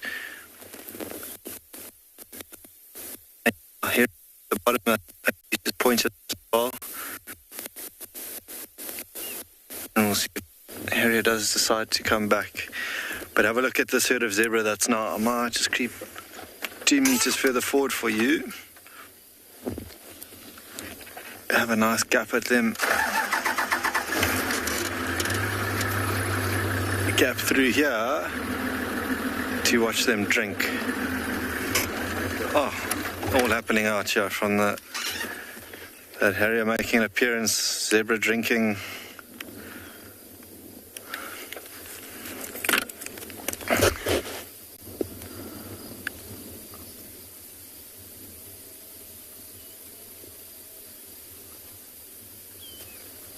Such a busy head, that harrier. As it flies, watch its head scanning from side to side, working overtime. They've obviously got such sharp eyesight, able to spot the smallest of movements.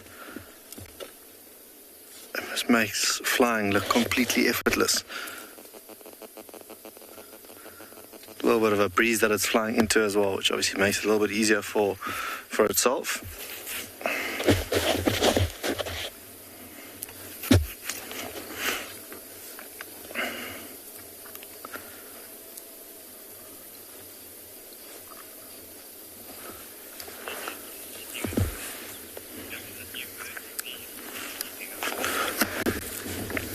Indigo girl, yeah.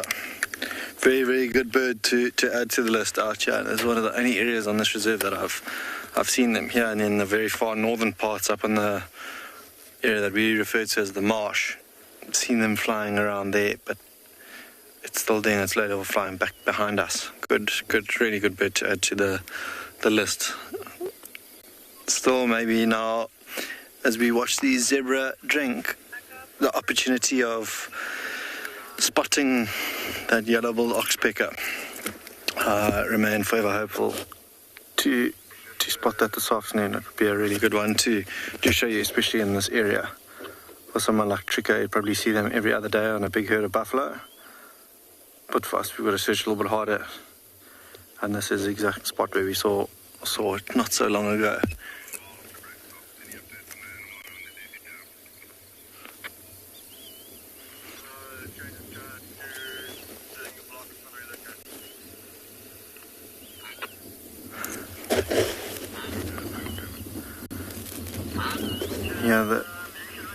Hear the cries of the wildebeest on the far side.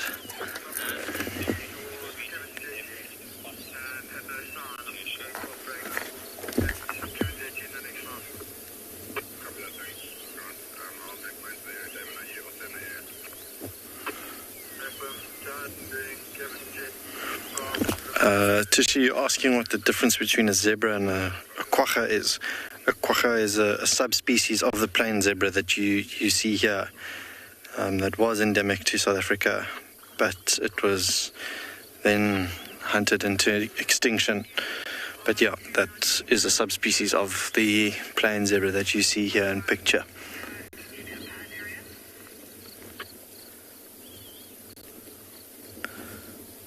See how they tentatively all watch the water first before having a drink. And if there is a crocodile here, I don't quite think that it would try its luck with an adult.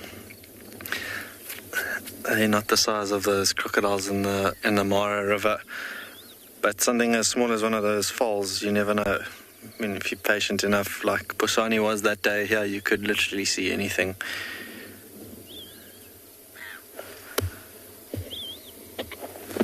Squawks coming from above of what sounds like a grey-headed gull. That's exactly what that is, flying overhead.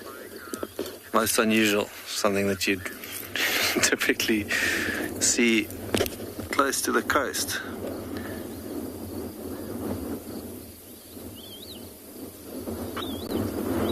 Jeez.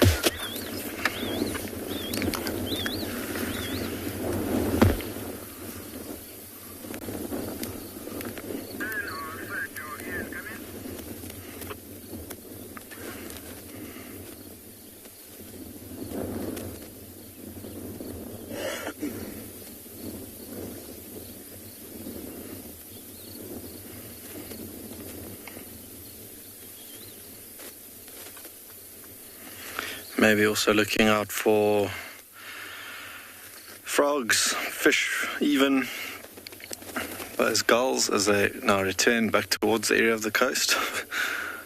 Maybe just doing a flyby to see if there was an opportunity here for them to find some food.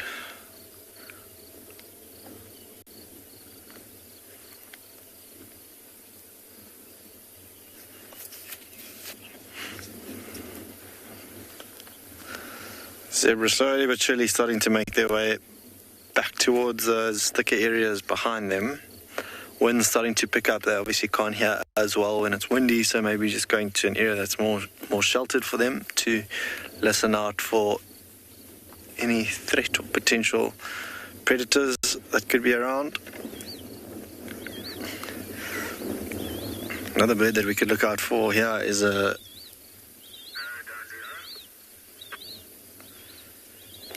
yellow-throated longclaw. Can hear one calling, but I just can't see it at the moment. And if it does make an appearance, I'll show you. Bright yellow chest with that, obviously, like the name suggests, a very long claw.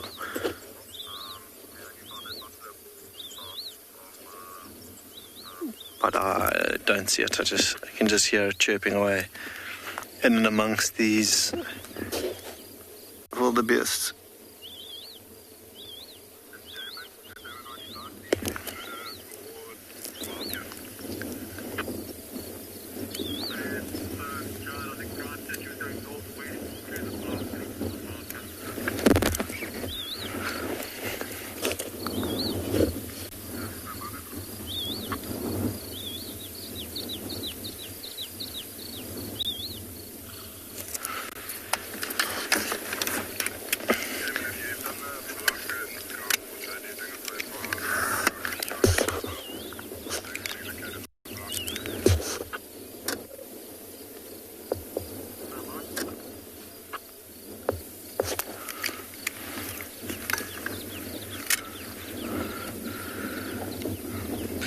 And as the wind starts to pick up, you can imagine these birds are going to get a little bit more quiet. It takes them quite a lot of energy to get all chirpy like this in the morning, and the wind will just put them off. So they'll also start to slow down quite a bit during the course of the morning.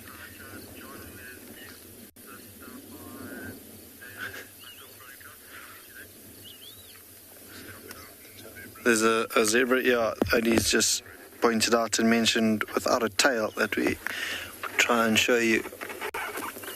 But it's missing a bit of its tail. Often from them biting one another could have lost its tail from that. I don't think a lion is that precise in terms of chomping something as they're busy hunting. But yeah, more than likely would have happened from another zebra when they're fighting with one another, when they bite like that to lose their tail. But not quite keen to show us this morning, busy facing us.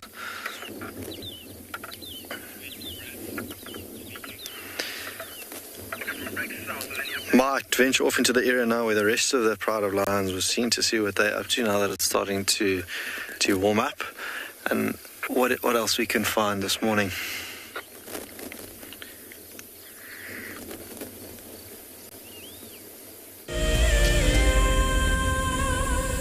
Happy birthday, Wild Earth. I'm Judith Eiley. I'm from Newton Moor, Highlands of Scotland. I started watching Wild Earth just in February of this year, and I'm so glad I found it.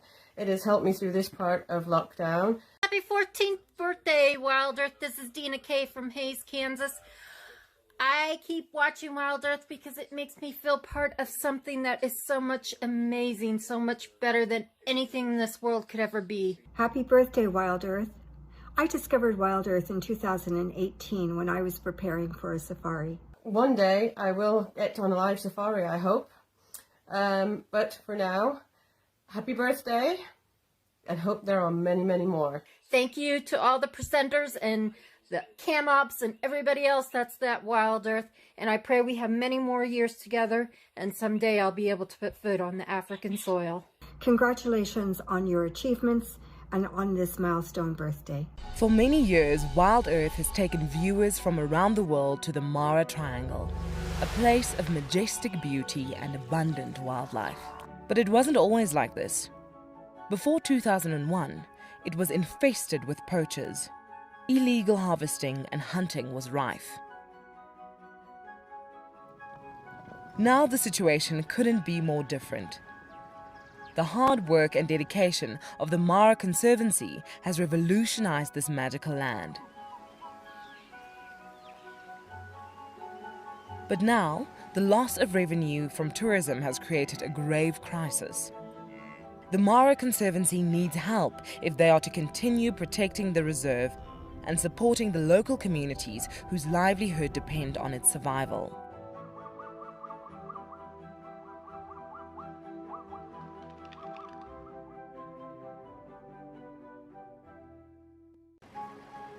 I love being a cam-op for Wild Earth.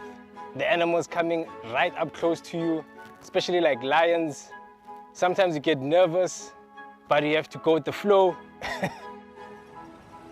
My favorite animal to film is the elephant because of how big it is. But when it's really up close to you, it's one animal that you would say, I really respect you.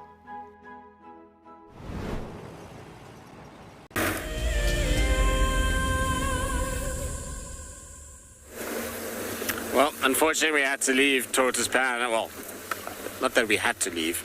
He left us. We just lost him in all that. It was, craziness in there.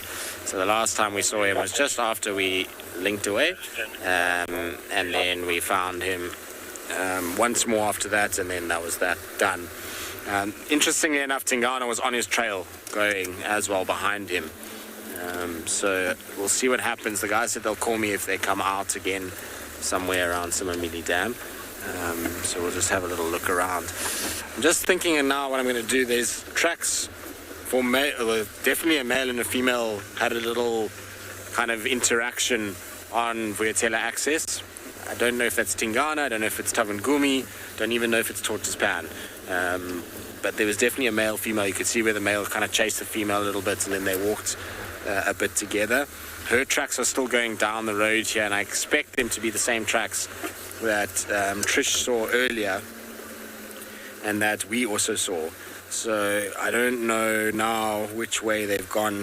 A few people have driven, still going down the road here. So I'm just going to slowly bumble along and then check around and see if we get lucky. There was also tracks for a male leopard around Philemon's, going up and down with some blood on the road. So that could be that something caught something small there. And it can't be Mulawati because Mulawati was found with Shadulu last night on Arathusa and apparently this morning on a kill inside Hoffman's. So that track there must be for, I think, should be Tavangumi, that is that side. I'm not 100% sure. It would require actually finding him, but I think that's where it would, or that's which cat that could be. I might be wrong completely, but worth just going to scratch around and see. Because we know that Gert has just spotted something. What have you spotted, Gert? A leopard. Well done, Gert. Yay. Looks like, who have we got here? Hello, Cara. Is it her? Certainly looks like her, yeah, there's a little nick in the ear. So those are the tracks we were looking at. She looks like she's stalking something. You can see that little tail is moving. We've had a lot of luck with Cara of late. She's definitely stalking something. All spotted, Gert. I was too busy looking at the track on the road here, thinking, oh, these tracks look quite nice,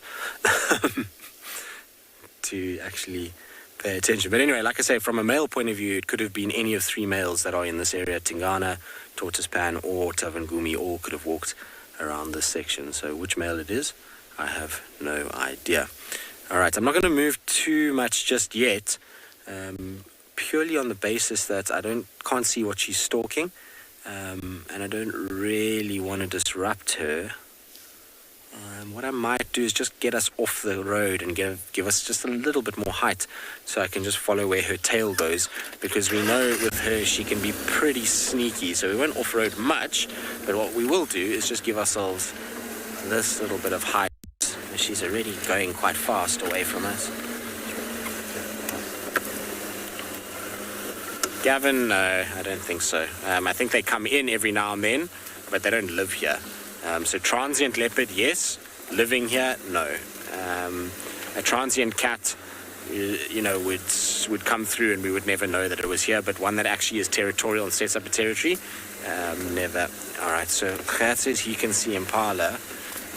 She's going to use this termite mound to be able to hunt and stalk. So what we're going to do is we're just going to park off right here. Look at her. She's in the perfect little stalk mode at the moment. She's even got a little paw holding up in the air, slowly putting it down. Isn't that cool? A typical little leopard walk that they get when they're hunting. Awesome. We're having a cracking morning. I mean, I know it's been difficult from a signal point of view with Tortoisepan, but at least he made a debut. It's a small taster of hopefully what was more to come. But now with Cara as well, it's a perfect morning. You can see the impalas just on the other side of the mound. They're just off to the left of the mound. Look at that, though. That is the picture of concentration and stealth. She's always around this area. She loves this section, which is good for us because it means we're starting to see her more and more and more. You can see how gently she's walking. The impalas are not far. Like I say, just on the other side of the mound itself is where the impalas are. So what she's trying to do is get herself into a position where she can sit up against this mound, and as the impalas come around, she can break from there. This perfect poise that she's got at the moment. There we go. I think she's going to just settle herself a little bit right there. There we go. You see that bum is going to come down a little bit. She's going to watch from there. And now it's just about being patient. She's gotten herself as close as she can possibly get on the mound. If she comes around that mound, she's going to be seen. Like I said, the impalas are just on the back side of that. I can see them off to the left side of the mound. She's on the right side. And I can see them off to the left. There you go. So they're not far at all. Just in the grass kind of behind her area. So what she's got to hope now is that these impalas just come slightly along past the mound itself and then potentially, kind of into striking range. For now, they're not quite in that striking zone. Much easier to follow her in the day than at night hunting. The other night we tried to watch her hunt impalas and she was just like a little ghost. But this is obviously a lot more open and a lot easier for us to see. She's in a good little position there. I mean, those impalas hopefully will move through and past her. And if they come past, then she's got a really good chance of getting lucky. Awesome. Love watching leopards when they move, when they're stalking, the calculated nature that they have and the way that they go about their business. It's fascinating to watch. I think it's going to be a while still. I don't think she's going to be getting those impalas coming past just yet. Most of the herd actually looks like it's facing the opposite direction, so moving kind of away from where we are and away from the termite mound to the sort of left. They don't look like they're actually moving kind of in her direction, unfortunately. What you will find with impalas is often they've come towards a mound, they've fed a little bit around the mound and then kind of move along. And I don't know how much she's terrorized these impalas already, but their general direction, now that a bit of cloud cover has come in, will be to head more towards the open clearings off where it's access sandy patch area. We're not very far from that at all. We're kind of between Aubrey's Road and the clearings on sandy patch. So it's very close for those impalas to just start shifting and moving their way into that clearing, which they might do with the kind of darker weather that's started to roll in this morning. It actually looks a little bit ominous, doesn't it?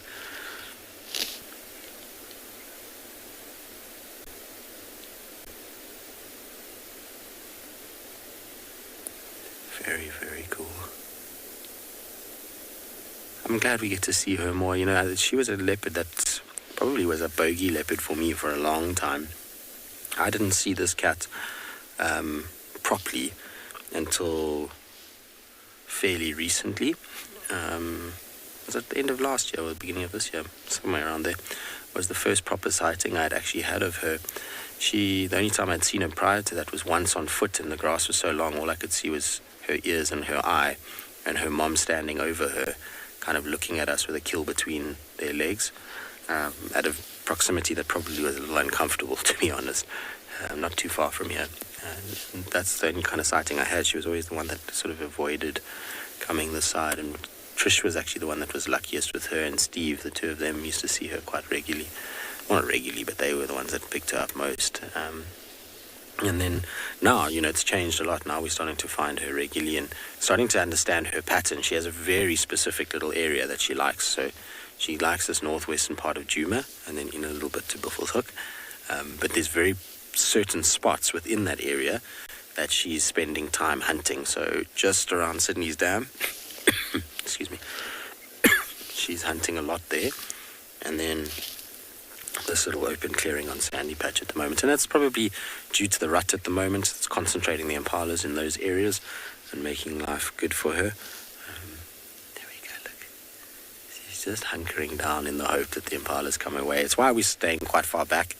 Impalas will, even in this distance, will walk past us, no problem, towards where she is. We're not close enough to disturb their movement. Rochelle, she is incredibly patient. She has to be. That's how leopards work. They are ambush predators, so patience really is the only way for them.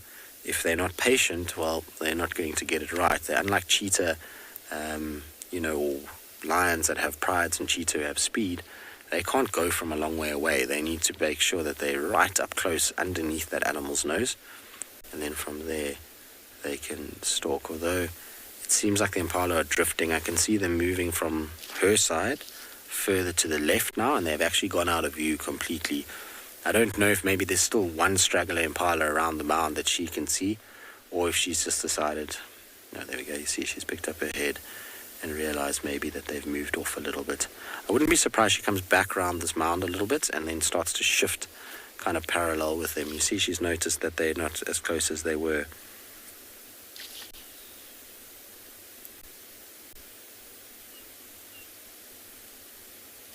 It's cute, isn't it? Look how alert she is.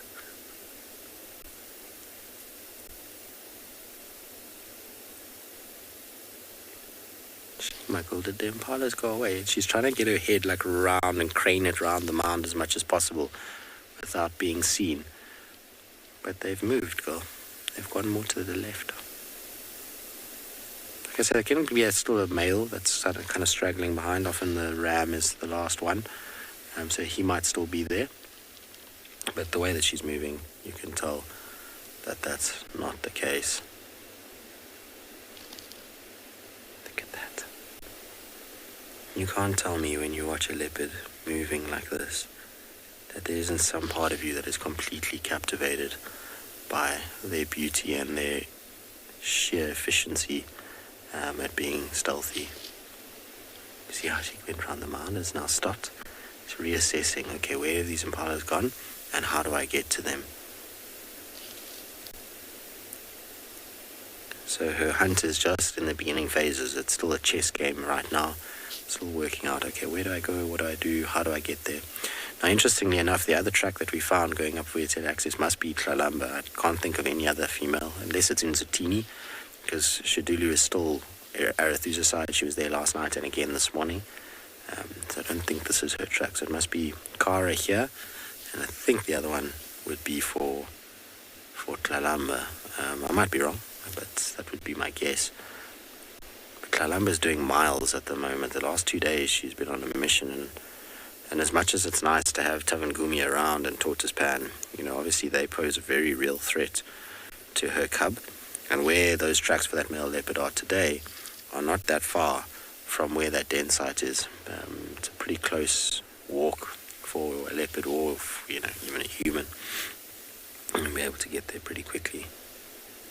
Alright, I do need to call this in because I haven't told anyone and I think I can hear a vehicle coming. Stations have located Kara on Vuyatela Access. She's busy stalking impalas just in the block between Sandy Patch and Aubrey's Road.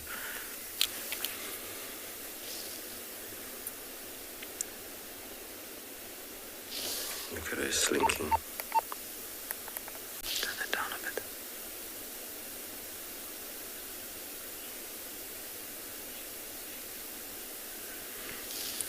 June, she's powerful enough to take a fully grown ram. The problem is that she probably wouldn't be able to hoist it, so she'd probably lose it.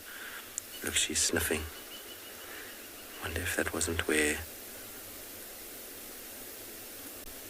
the impalas were lying. Alright, let's catch up with her because we're going to lose her otherwise.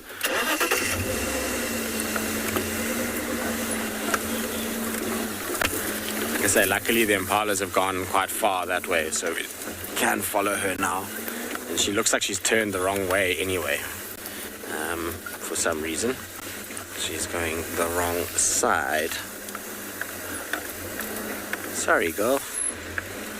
The impalas were naughty. You see, I've lost her already. Where did you go?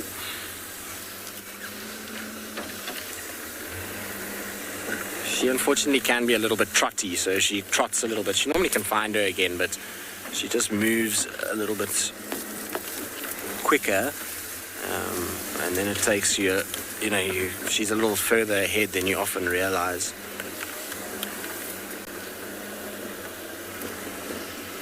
But that's how quickly they can disappear.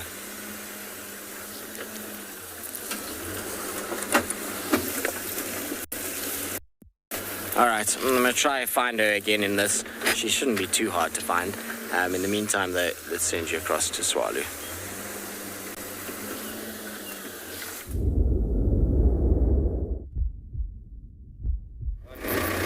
I've left the back, returning. So folks, we found one of our slightly less common antelope. Just trying to reposition here for Niels. Been spending a few minutes with this character who is fairly relaxed, thankfully. And it is a Rowan bull. Quite a distinctive antelope with that slightly darker brown color and that mask on his face. Sometimes confused with your sable antelope, which are black with a white stomach and a much more impressive set of horns. But always nice to see these guys, I must say. He is absolutely not interested in us, which is even better.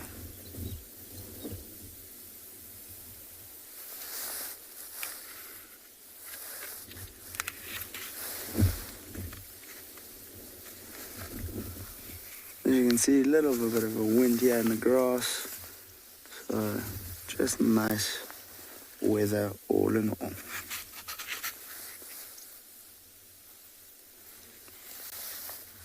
Myself and Niels were just having a chat about the differences in their color between here and the Northern Kruger, where he's seen them before. And it was just fascinating to see that there is a slight difference. Now, obviously species will adapt from area to area, and you'll find almost micro-evolutions or micro-adjustments just to give themselves that little bit of an advantage in a specific area. So you do wonder if that's potentially not one of them, but a very pretty and very startling antelope nonetheless. And rather hungry.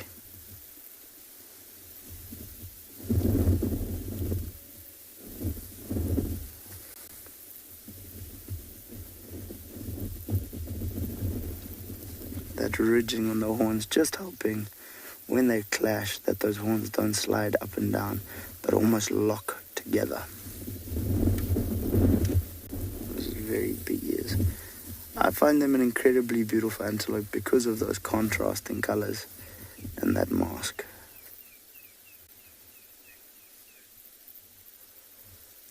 I'm glad to hear we can show everybody something new. Rowan are not a common antelope at all, so it is nice to be able to show you all something different. And as you can see, he's decided he is camera shy and is going to hide his head behind a bush. Folks, you're making him blush with all the attention. He's in incredibly good shape. That stomach's looking nice and round, so going into the winter months, he will hopefully come out of it in good nick. Obviously, as a grazer and mixed feeder, we're kind of at that point now where these guys will start to take a bit of strain because there's a lot less grass. So there are grazers, although I must say I have seen them feed on your grey camel thorns before, which it looks like he's almost doing now, but I think he is actually grazing and just kind of shaking his head. Something's caught his attention. Could potentially be a smell, maybe something you can hear. See that very distinct body language, those ears. Nothing that I can see, but the vegetation is quite thick in this area.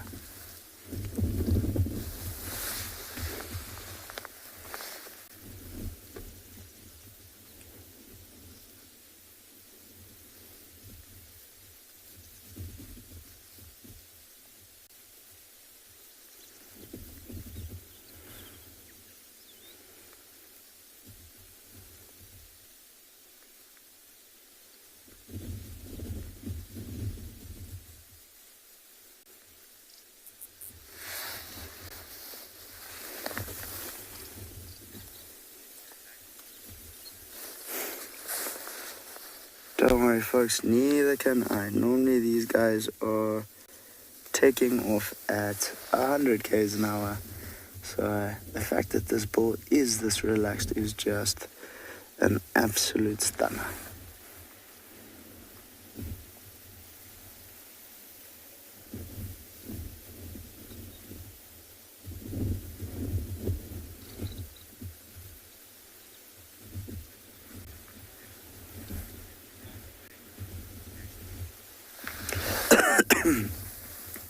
So Tori's asked, how much can a roan weigh?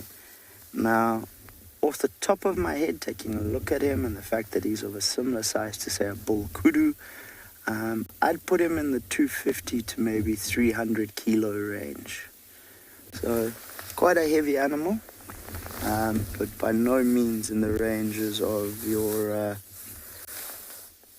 eland, who can obviously get close to a ton. I'm just going to double check myself here.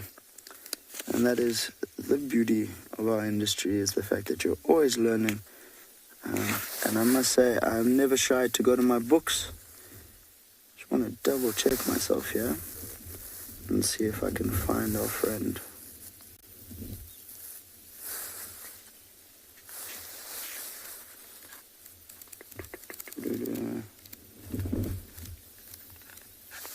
go roan antelope, Hippotragus equinus, and they average out at about 270 kilos, although up to 300 has been recorded, so not a bad guess there. A very beautiful antelope.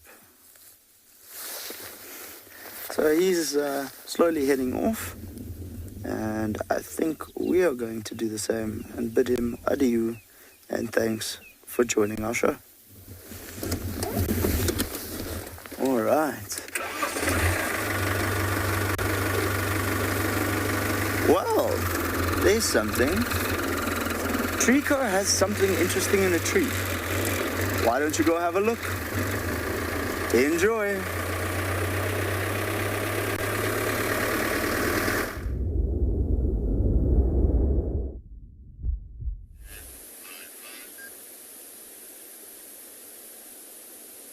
Thanks, Josh. So, we've been driving around, Craig and myself. I've just been looking for that female leopard we were looking for. So as we were driving past these African wattle, we noticed something strange up on this tree. As you can see there, and if you look at the bottom, you can see there's a bone sticking out. Look at that. And a bit of skin around. So what you're looking at there, that's an old buffalo leg. So I think what would have happened here is, either this buffalo died of natural causes or, got taken down by either lions. Or maybe they had a fight with another buffaloes and died. And then this leopard came through and managed to pick off this leg on the ground and took it up on this tree and fed on it a little bit.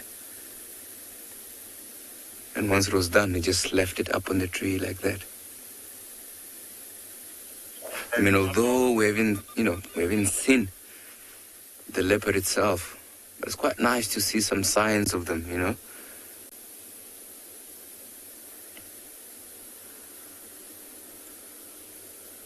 So, a carcass like that, as you can see, that leg, that's pretty old.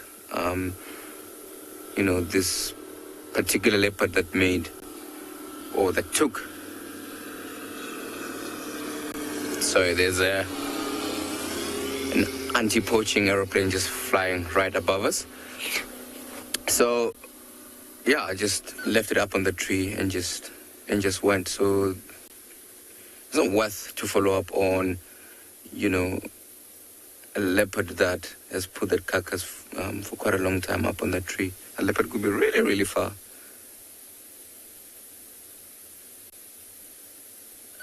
Yeah, quite interesting.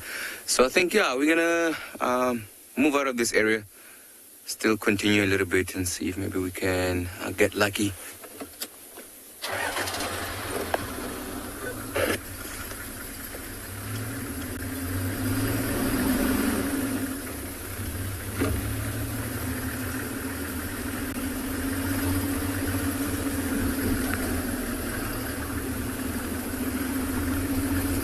So earlier on I said it was starting to get warm, and all of a sudden there was a bit of cloud. So it started to get, cold once more.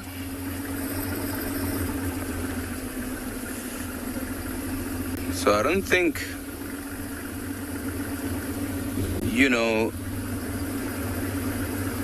this leopard that we're looking for will be moving around, especially when you have cubs or small. Need to move around when it starts to get nice and warm, because the rest of the animals, the rest of the other predators will start to come down or not move a lot, and that'll be a chance for it to move around. Because if you move around while it's still cool and while the other predators are still moving around, leaving the little ones unattended, it's actually a huge risk, risking those little ones getting caught. But I think for now, we're just going to continue searching, and I'm going to send you to Taylor and Pridelands.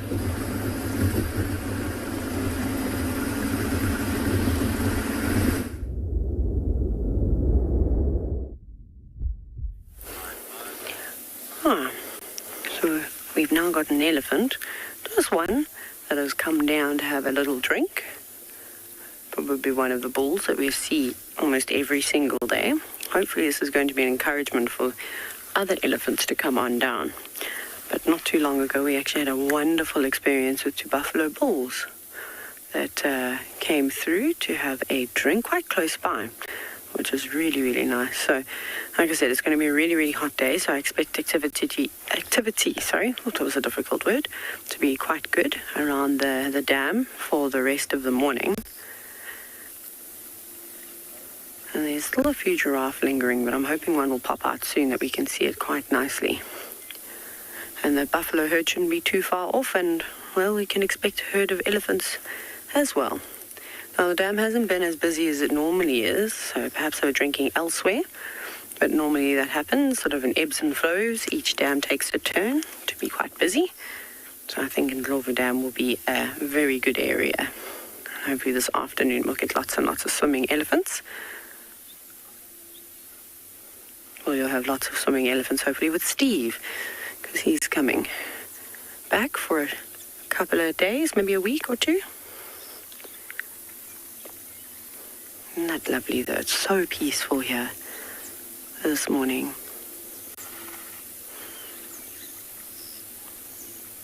Not splashing and messing around as the bulls typically do. They really just come down to have a drink. I think we'll just take a moment just to actually enjoy the sounds, because there's quite a few little birds chatting about too.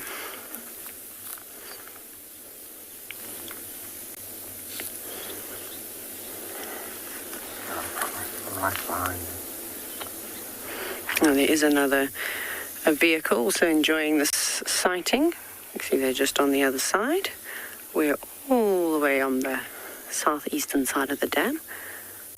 Off they go.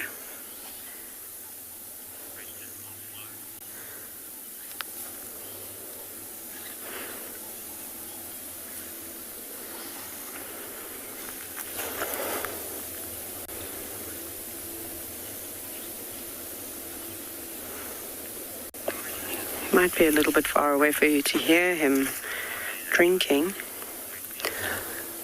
Lucy's asked how many herds of elephants are there at Pridelands. He's going to move away now.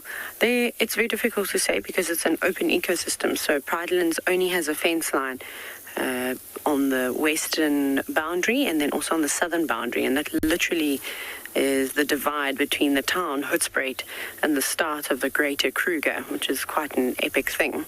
So there can be many elephants at any time. Sure, I can't say exactly how many there are. Every day is slightly different, but because Pridelands, and I've said this a couple of times to those of you that have been watching regularly, so sorry, is that because Pridelands had a fence around it for so many years and there weren't elephants, there's a lot of trees and a lot of vegetation that had not been fed upon them, so the elephants definitely are drawn to this area for that reason. And also we've got really nice big dams. Leopard Dam and Ndlovu Dam hold water throughout the entire year, and most of you have seen what the Lowveld looks like going into winter. It's very dry and dismal, which is not great. So we see an influx now as we're in autumn at the moment, but as we start to get the winter months, it's going to be even more and more elephants coming through. But we see lots of herds. The herds aren't massive, so we don't see a herd of 150 elephants. They're smaller groups, normally between 10 and about 20, maybe pushing it to about 25 elephants. And when we see them in masses is when they gather around the dam. Sorry, there's a helicopter going over. It's normally quite busy in the sky in this section because the Air Force Base is also not too far away.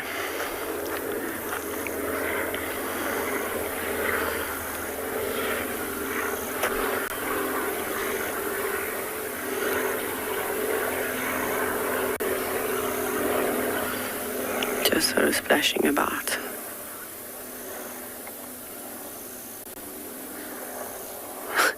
That's interesting. Little spray coming out from each nostril, I suppose.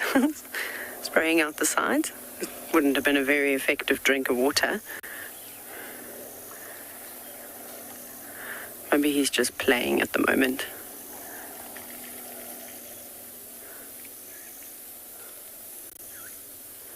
Oh, it looks like he's losing half of the water, more than actually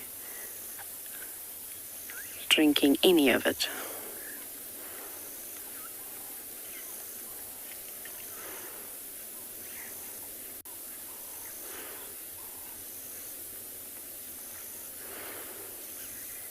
So quiet.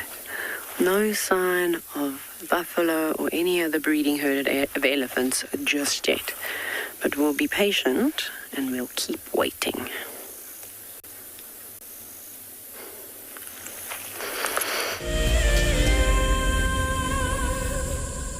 Happy birthday, Wild Earth! Happy birthday, Wild Earth. I feel so very blessed to be able to have you in my life. You have helped me get through so many crises: breast cancer survival, loss of my mother, loss of my pets. Thank you for being there. Happy birthday. I feel blessed to be able to share my birthday with Wild Earth. I love you. When I grow up, I want to teach my friends and people why nature is so special. Thank you for letting me learn with you. Emily out. I was quite surprised and excited to learn that I had won the Wild Earth prize for March. My wife and I started watching Wild Earth during the lockdown, just to allow us to get out of the day-to-day routine and enjoy some of the bush sightings. Our favorites, of course, are watching the birds when they show them sometimes, and especially the leopards. That's always nice to see on the show. She will definitely be going with me, and I'm sure we're going to enjoy all aspects of the prize, as we don't get out into the bush often enough. Thank you very much, Wild Earth. My name is Taylor McCurdy and I work for Eco Training. I love hearing from all of the viewers. However, I particularly enjoy those of you who have been watching for a few years. Your questions are just so advanced and they really get me thinking. If you'd like to ask a question on Wild Earth, you need to register on our website. Once you've done that, head to the live safari page and submit your questions below the live feed. Hello, boy. You are a monster. And he's coming right up to us. Hello, boy.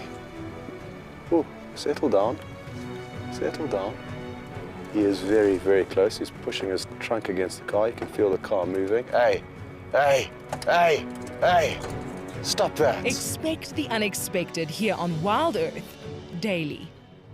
What fascinates me most about the animal circle of life is the intricacies between the large and the very, very small. I mean, it's very easy to go out there and find the large. Once you found the large, the cascading effect down to the small absolutely fascinates me. Alertness and situation awareness is by far the #1 aspect for protecting ourselves out on safari. Catch up with the guides daily here on Wild Earth.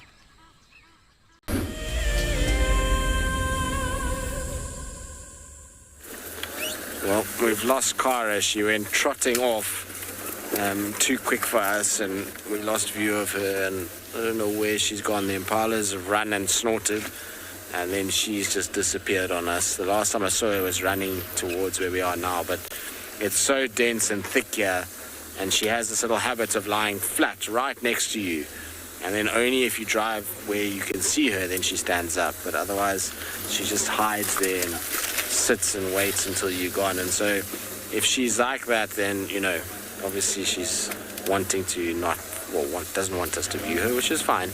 We need to respect that and then give her her space to do her thing. If she's hunting and looking for food, much better that we let her have that space and try than worry about following her too much. What I'm going to do is just get back onto the road once more, just check up towards the open clearing, because I saw the impalas went towards the clearing.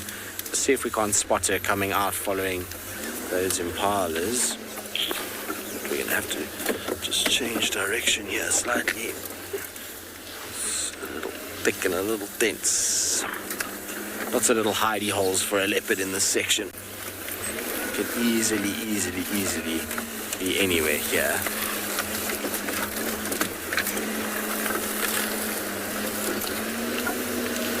I think it depends on the leopard, and it depends on, you know, what the scent is. So is it a male leopard that's knows that there's another male right in his territory and is close, then probably not. Then she'd probably not prioritize, or he would probably not prioritize the hunting, but rather try and chase said competitor out.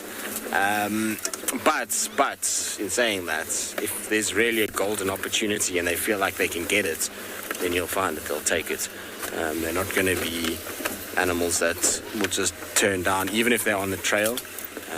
The only time I've ever seen leopards run past other animals, she came out by the looks of things. Yep. So she came out after us and has gone down the road. I've only ever seen leopards prioritize another leopard and not hunting when they are actually actively chasing one another.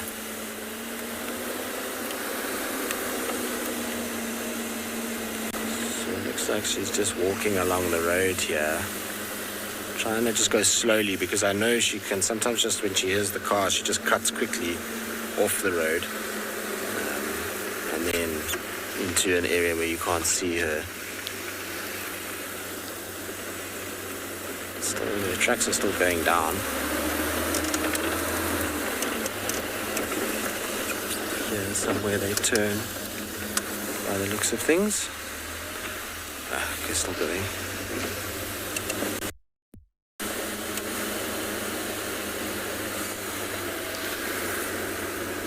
She's still going here. Well, there is a leopard walking on the road here, and given the amount of traffic, it must be her.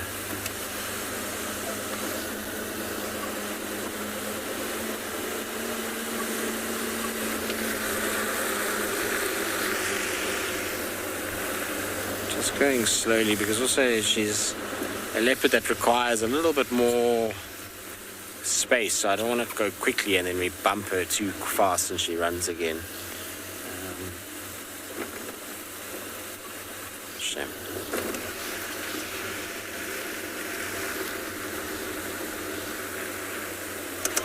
Alright, let me just check here where the tracks go. If they're still going down, so she's still heading down the road. So I'm going to try and see if I can pick her up. In the meantime, let's send you to Josh at a watering hole.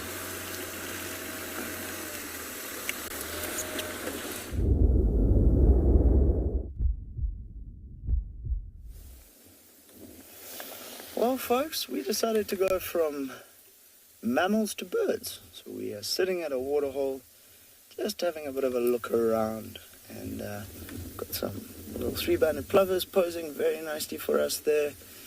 In the distance, we can also see a wildebeest on the other side of our waterhole having a look at us, and our little plovers, those doves, just having a chill. We cross to the other side of the waterhole. We cross to the other side of the waterhole, away from our little three-banded plovers here. You'll see that we've also got a wildebeest looking at us, very confused. See Niels? He's directly across from us. Showing Niels where our friend is here. Up on the other side, one very confused looking gnu, our brindled gnu. And he's not so interested in us, but there's no shortage of birding going on. Laughing doves and plovers. We can also see just to the left here, if Niels can get to them. There's our breeding pair of shell ducks, which we've shown you before.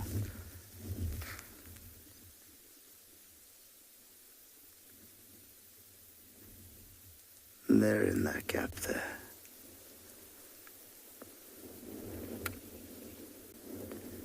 We've got the shell ducks in the background, some nice blacksmith lapwings in front.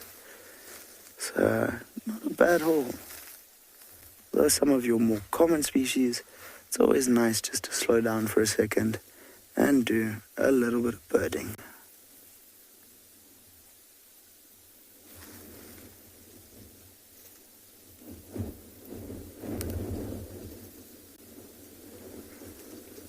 That wind slowly picking up there.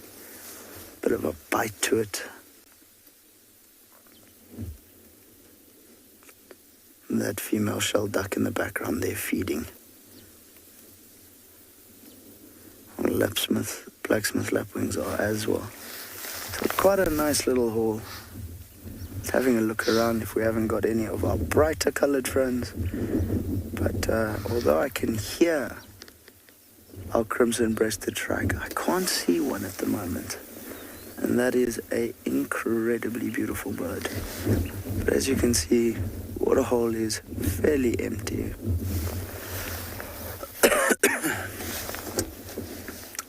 Lucy, it is indeed a beautiful scene of birds here at Tswalu. And one of my particular favorites, and it's quite a nice angle from here, and I'm just going to ask Niels just to raise his camera almost directly across the waterhole from us. And just above these lapwings is a sociable weaver's nest in the background there, and you can just get a look at it. That is one of our bigger ones here in this particular area. And I never quite get my head around the fact that these tiny little birds can make these massive, massive nests. Some of these nests have been recorded weighing up to a metric ton. So if you think about the fact it's made up only of grass, that is a lot of grass. Definitely one of our better nest building species here at Tswalu. So I'm trying to see if I can't find this crimson-breasted shrike. I can hear him. I can hear a few of them. But they are not interested in posing for my camera. Although, if we go to the right here, directly across from us, Niels, some bulbuls drinking at the edge of the water. See, bossy. There we go. Right in there to the bottom left. They were just there. They're still. No, they've decided to take a quick flight. There are lots of birds popping in and out of the waterhole. But I think we'll spend a little bit more time here, see if we can't find anything else. But for now, we're going to send you across to Tristan. Enjoy.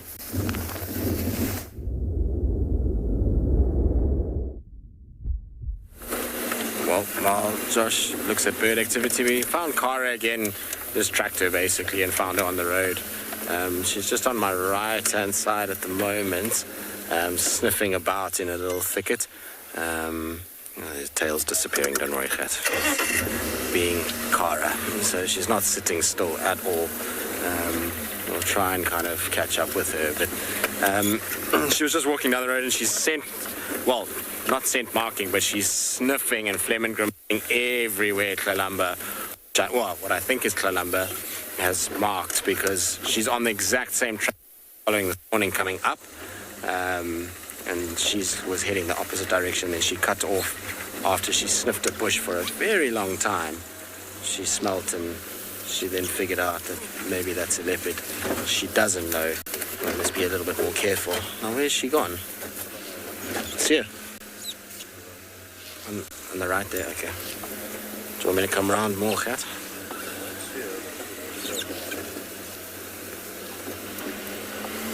I can hear the Franklins.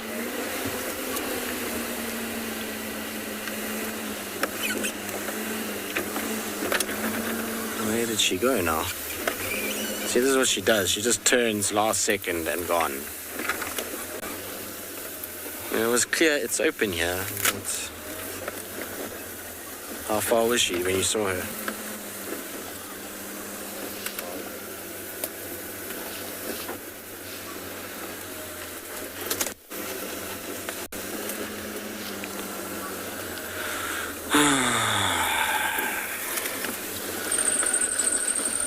Every time we try to put her on camera, she just disappears on us.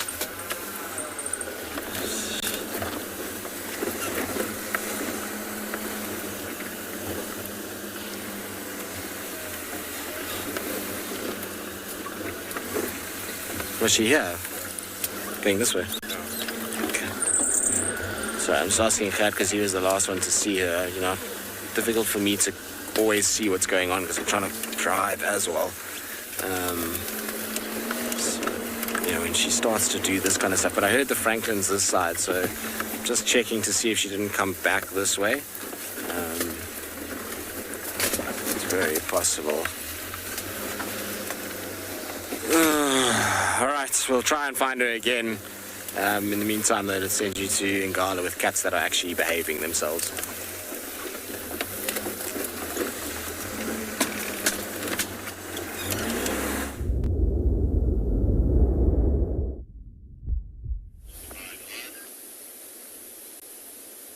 All right, so yeah, welcome back. So me and Craig were driving around here. As you heard, we said we're looking for a leopard, and then all of a sudden we just came across this amazing lion laying down here. There he is, getting up, looking absolutely incredible.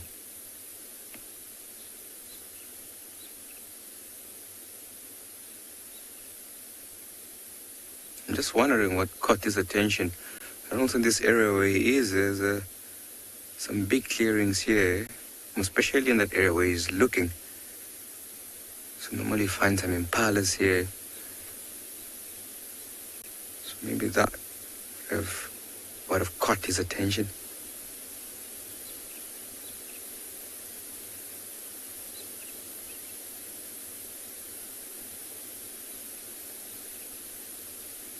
Just looking at the mane as well, I mean, how amazing and healthy this lion looks. See him lifting his head up, just sniffing. Maybe there's an interesting scent that is picking up.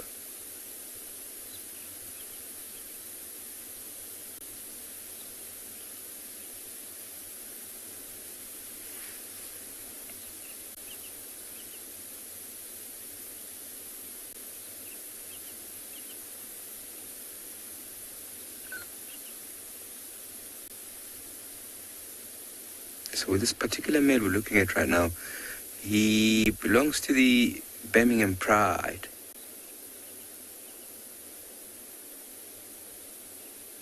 And as you can see, his mane is actually quite big.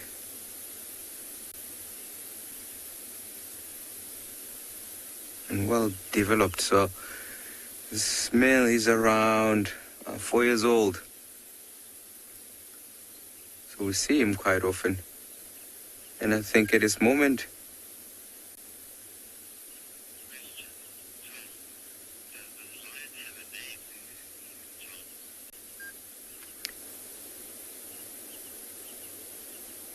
so he's at the moment of his life right now where, you know, he should start to be looking for his, you know, own pride, or looking to take over another pride. I believe, Tom, you're asking, does he has a name? Unfortunately, Tom, we haven't have a name for him. But you can give him a name, eh? But yeah, no, Tom, unfortunately, we haven't. Most of the guys just call him the, you know, young Birmingham male, but we haven't actually given him an actual name. So with this lion, we've been seeing him like over the last few months or weeks. You know, he's been chased out of the pride by his fathers, or stepfathers rather, because those two dominant males in the pride where he belongs to, they're actually his stepfather, because when they took over that Birmingham pride, those two males, this male was already born. And, you know, usually what happens is males took over territory or took over females. You know, calves that are less than a year old, you know, they will tend to kill them, all of them. But this guy was quite lucky because he was a year and a half or so. And the rest of the females tried to, you know, fight those dominant males so that they don't hurt him. So they allowed him to stay up until right now.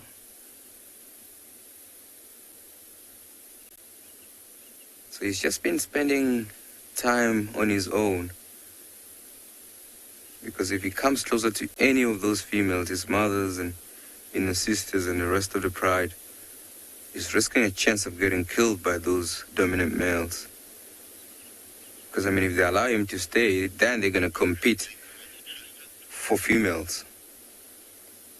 So it's better that he leaves. But for now, as we sit here with him and see what he's going to do next, I'm going to send you over to Tristan.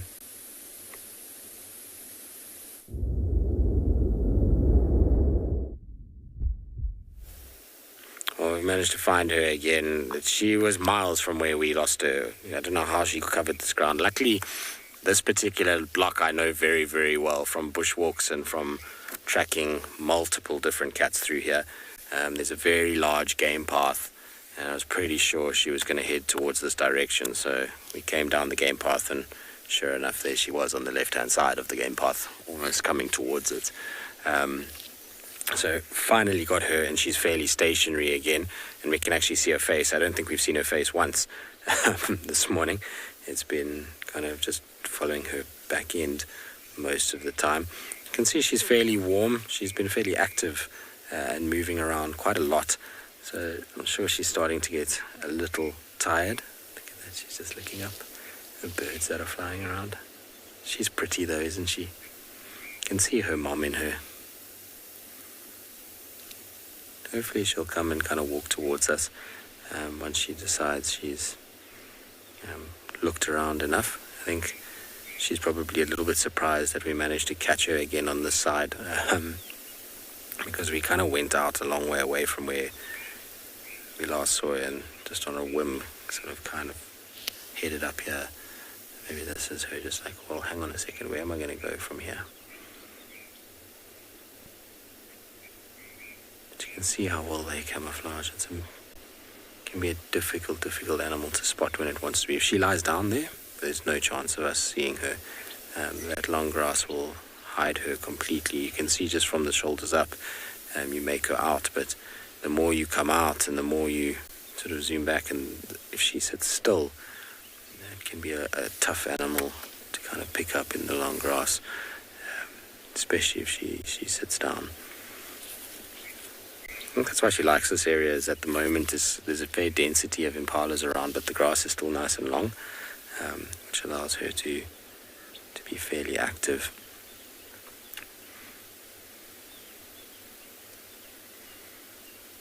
Alright, let's see where she goes. If only she would keep that little white tail up most of the time, it would really help us. But she has a slip, the Tundi slip built into her, probably better than Tundi's one even. I've never quite had a relaxed leopard, because she's relaxed. She's not worried about us. It's not like she's trotting away from us or anything like that. But I've never had a leopard quite like this. She's relaxed, but so evasive in so many ways.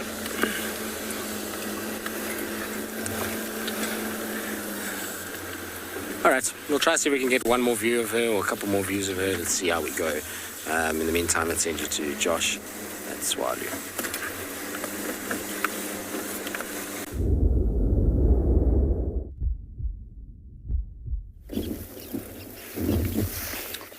Well, folks, although not as big as a leopard, it is just as exciting. We've stopped next to a ground squirrel burrow, and just sitting with these little guys, having a look around, and it is still quite chilly, so they haven't gone very far from the burrow system at all, with most of them just sitting in the tunnels. I do think that this wind is making them a little bit more nervous. They were a little bit acrobatic earlier, and always just fun to sit with these little guys. They fascinate me. We a few weeks ago sat at this exact same burrow system and watched one dig a new tunnel access, and it was amazing to see how quickly he goes through this ground.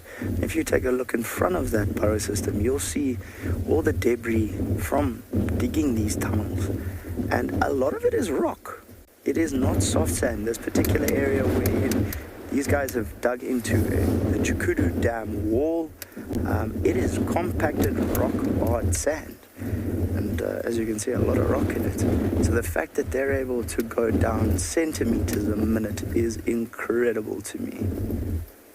As you can see, these guys are not very relaxed, and that's definitely the wind there, I think. Also, it is quite chilly this morning still, that wind carrying quite a cold bite.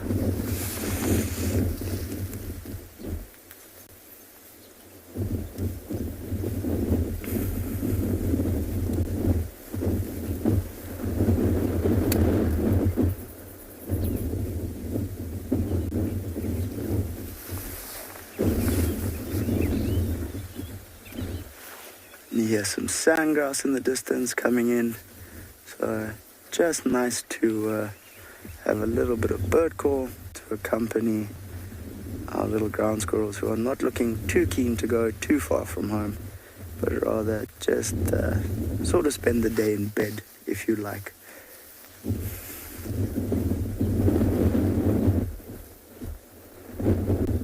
Big threat to these guys that they'll potentially be looking out for.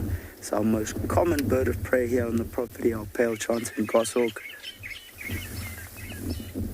Oh, there's a fork-tailed drongo who's not happy about something, making a racket in the background there.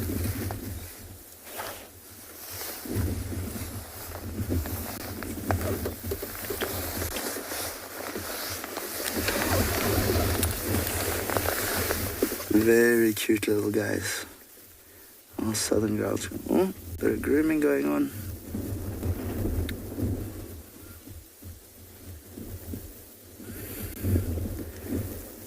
Yeah, these guys are super cute. Niels was just saying, we don't give them enough love and attention. We spend all our time with the meerkats. Now, this family isn't habituated, if you like, but they're fairly relaxed, as you can see. A little bit of tender loving care going on there with a bit of grooming.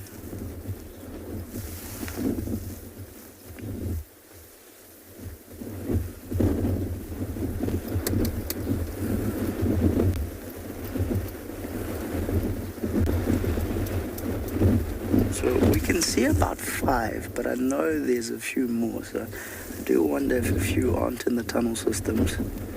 Just not interested in dealing with this weather. Will definitely be a little bit chilly, although these guys are fairly chubby, to be fair, so.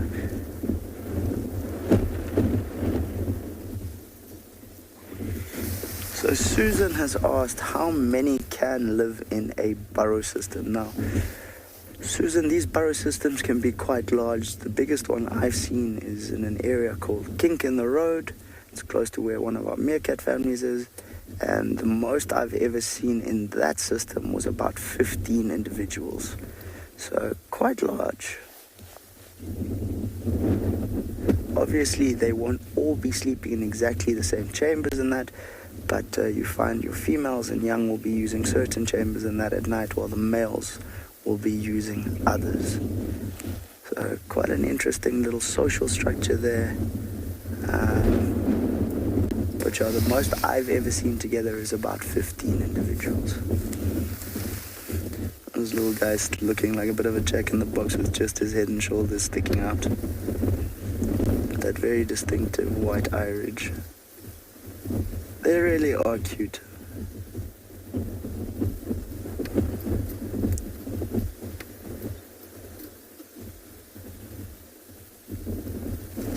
Not very energetic this morning, though. I think what you're seeing here, folks, is just sunning behavior. The fact that they've decided it's cold, they're not in the mood for too much, so they're just going to sit in the sun and try and warm up a bit. Fortunately, with this wind, I don't think they're going to get very warm.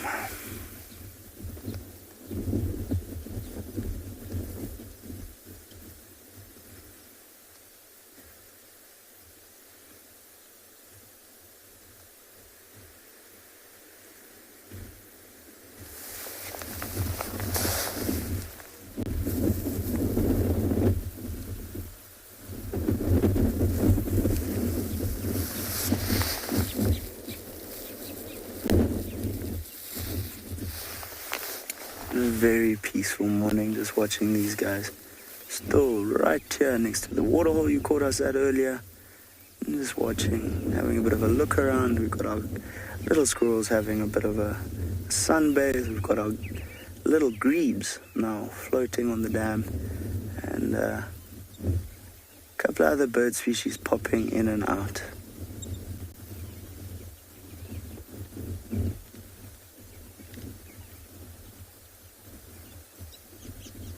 A perfectly peaceful morning in the Green Kalahari. So Snow Leopard has said ground squirrels are very entertaining, and I'm sure you'll all join me in agreeing with him. They can be a lot of fun, especially when it's a bit warmer and they start going crazy and acrobatic, and that you can't believe how those tiny little round bodies can bounce around so much. It is no shortage of entertainment for sure.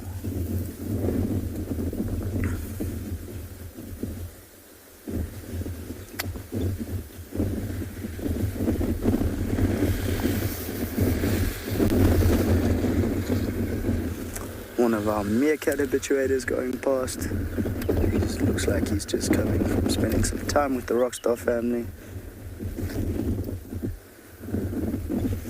So, folks, we're going to be sending you across to a place called Lions to see some lions. You're going across to Ngala. Enjoy.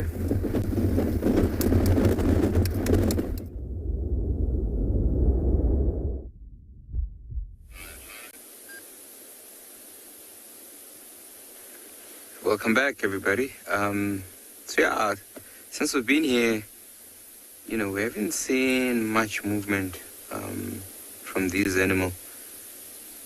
But then again, if you look on its tummy, you'll notice there's a little bit of a bump. So this male had something to eat, maybe somewhere yesterday or the day before yesterday. So, if you had some food, there's no need for this lion to move around a lot. And also, it's starting to get warm, so it's better to just lay down under some shade, digest and save some energy.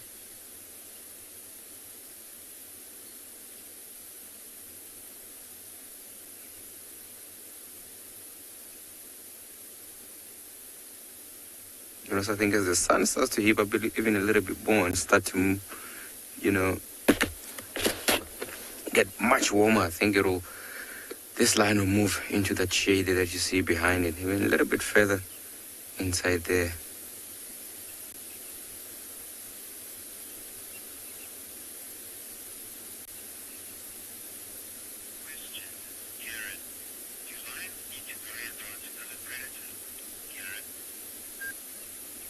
Karen, welcome, Glad that you can join us in this beautiful morning.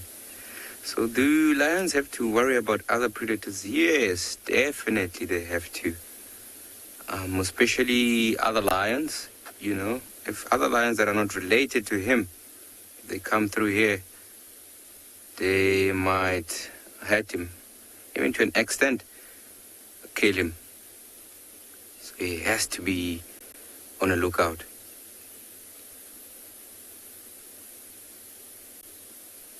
And I think the only big thing for him to looking out for is basically just, lions, Things like leopards or wild dogs, he can easily chase them away.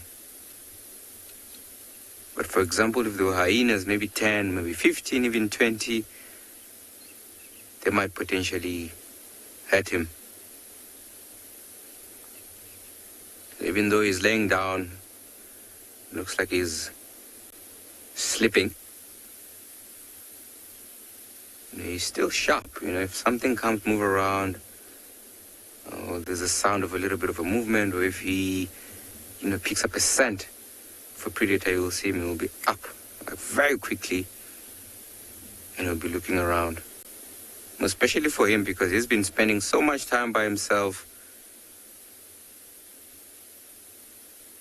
trying to stay away from the pride because of those two dominant males.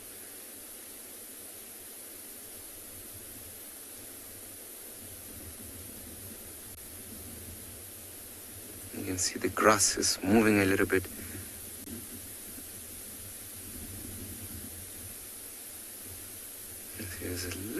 breeze blowing through. Actually, a very nice breeze. So I think this male is loving life where he's laying down there.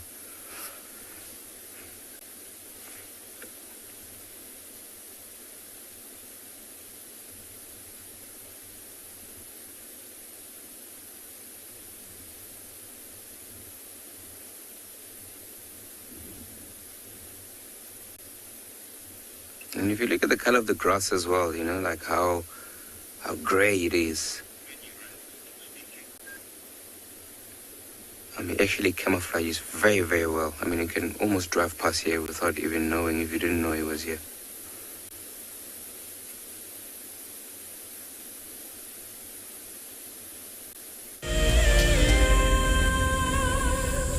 Dear Wild Earth, happy birthday to you. Happy birthday, Wild Earth. 14 years, amazing. Happy birthday, Wild Earth. I was with you since you were Safari Live and James Hendry was doing the Nat Geo Wild from the Mara. It's been great. We can't wait for another 14 years. Happy birthday, Wild Earth. I just want to say thank you for bringing the joy and happiness in our living rooms, watching Wild Earth on each drive. Thank you for the lovely sunrise and sunset safari you do every day. Best regards from Kalahari, Denmark. Congratulations, Wild Earth, on your 14th birthday. I've been a fan since your 7th and found you during Big Cat Week and just can't imagine not starting my day without you or ending my day without you. Happy birthday. Keep on keeping on. Do you dream of traveling to a far-flung wilderness location where life continues as normal? A place where you can escape to nature and breathe. If you become a Wild Earth explorer, then this could soon become a reality. Subscribe today and stand a chance to win regular travel prizes. Wild Earth Explorers, it's in your nature. My name is Taylor McCurdy and I work for Eco Training. I love hearing from all of the viewers. However, I particularly enjoy those of you who have been watching for a few years. Your questions are just so advanced and they really get me thinking. If you'd like to ask a question on Wild Earth, you need to register on our website. Once you've done that, head to the Live Safari page and submit your questions below the live feed. Guys, just watch what's happening. See, watch the elephants, watch the lions. See, the first ones to run are the cubs. Can you see them? They are right here. I'm not sure how scared you were, but I was quite nervous. Absolutely incredible. Expect the unexpected here on Wild Earth daily.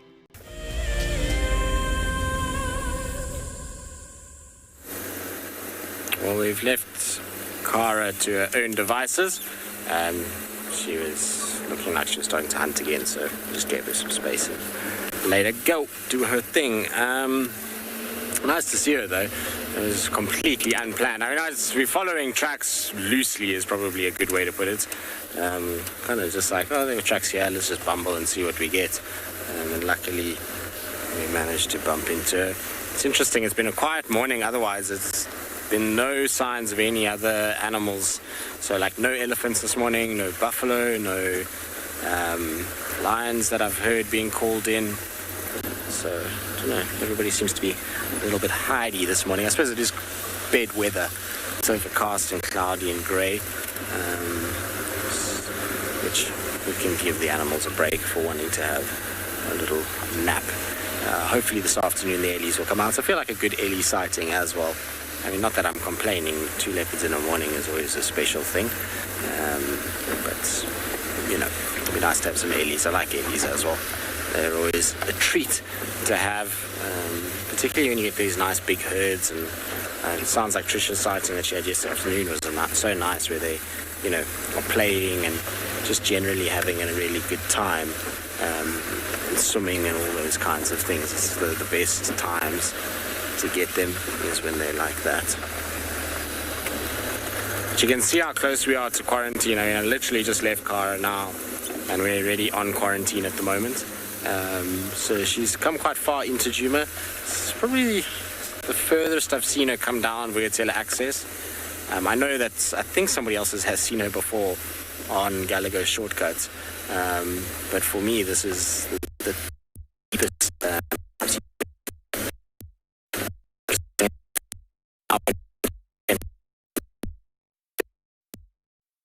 interesting because that she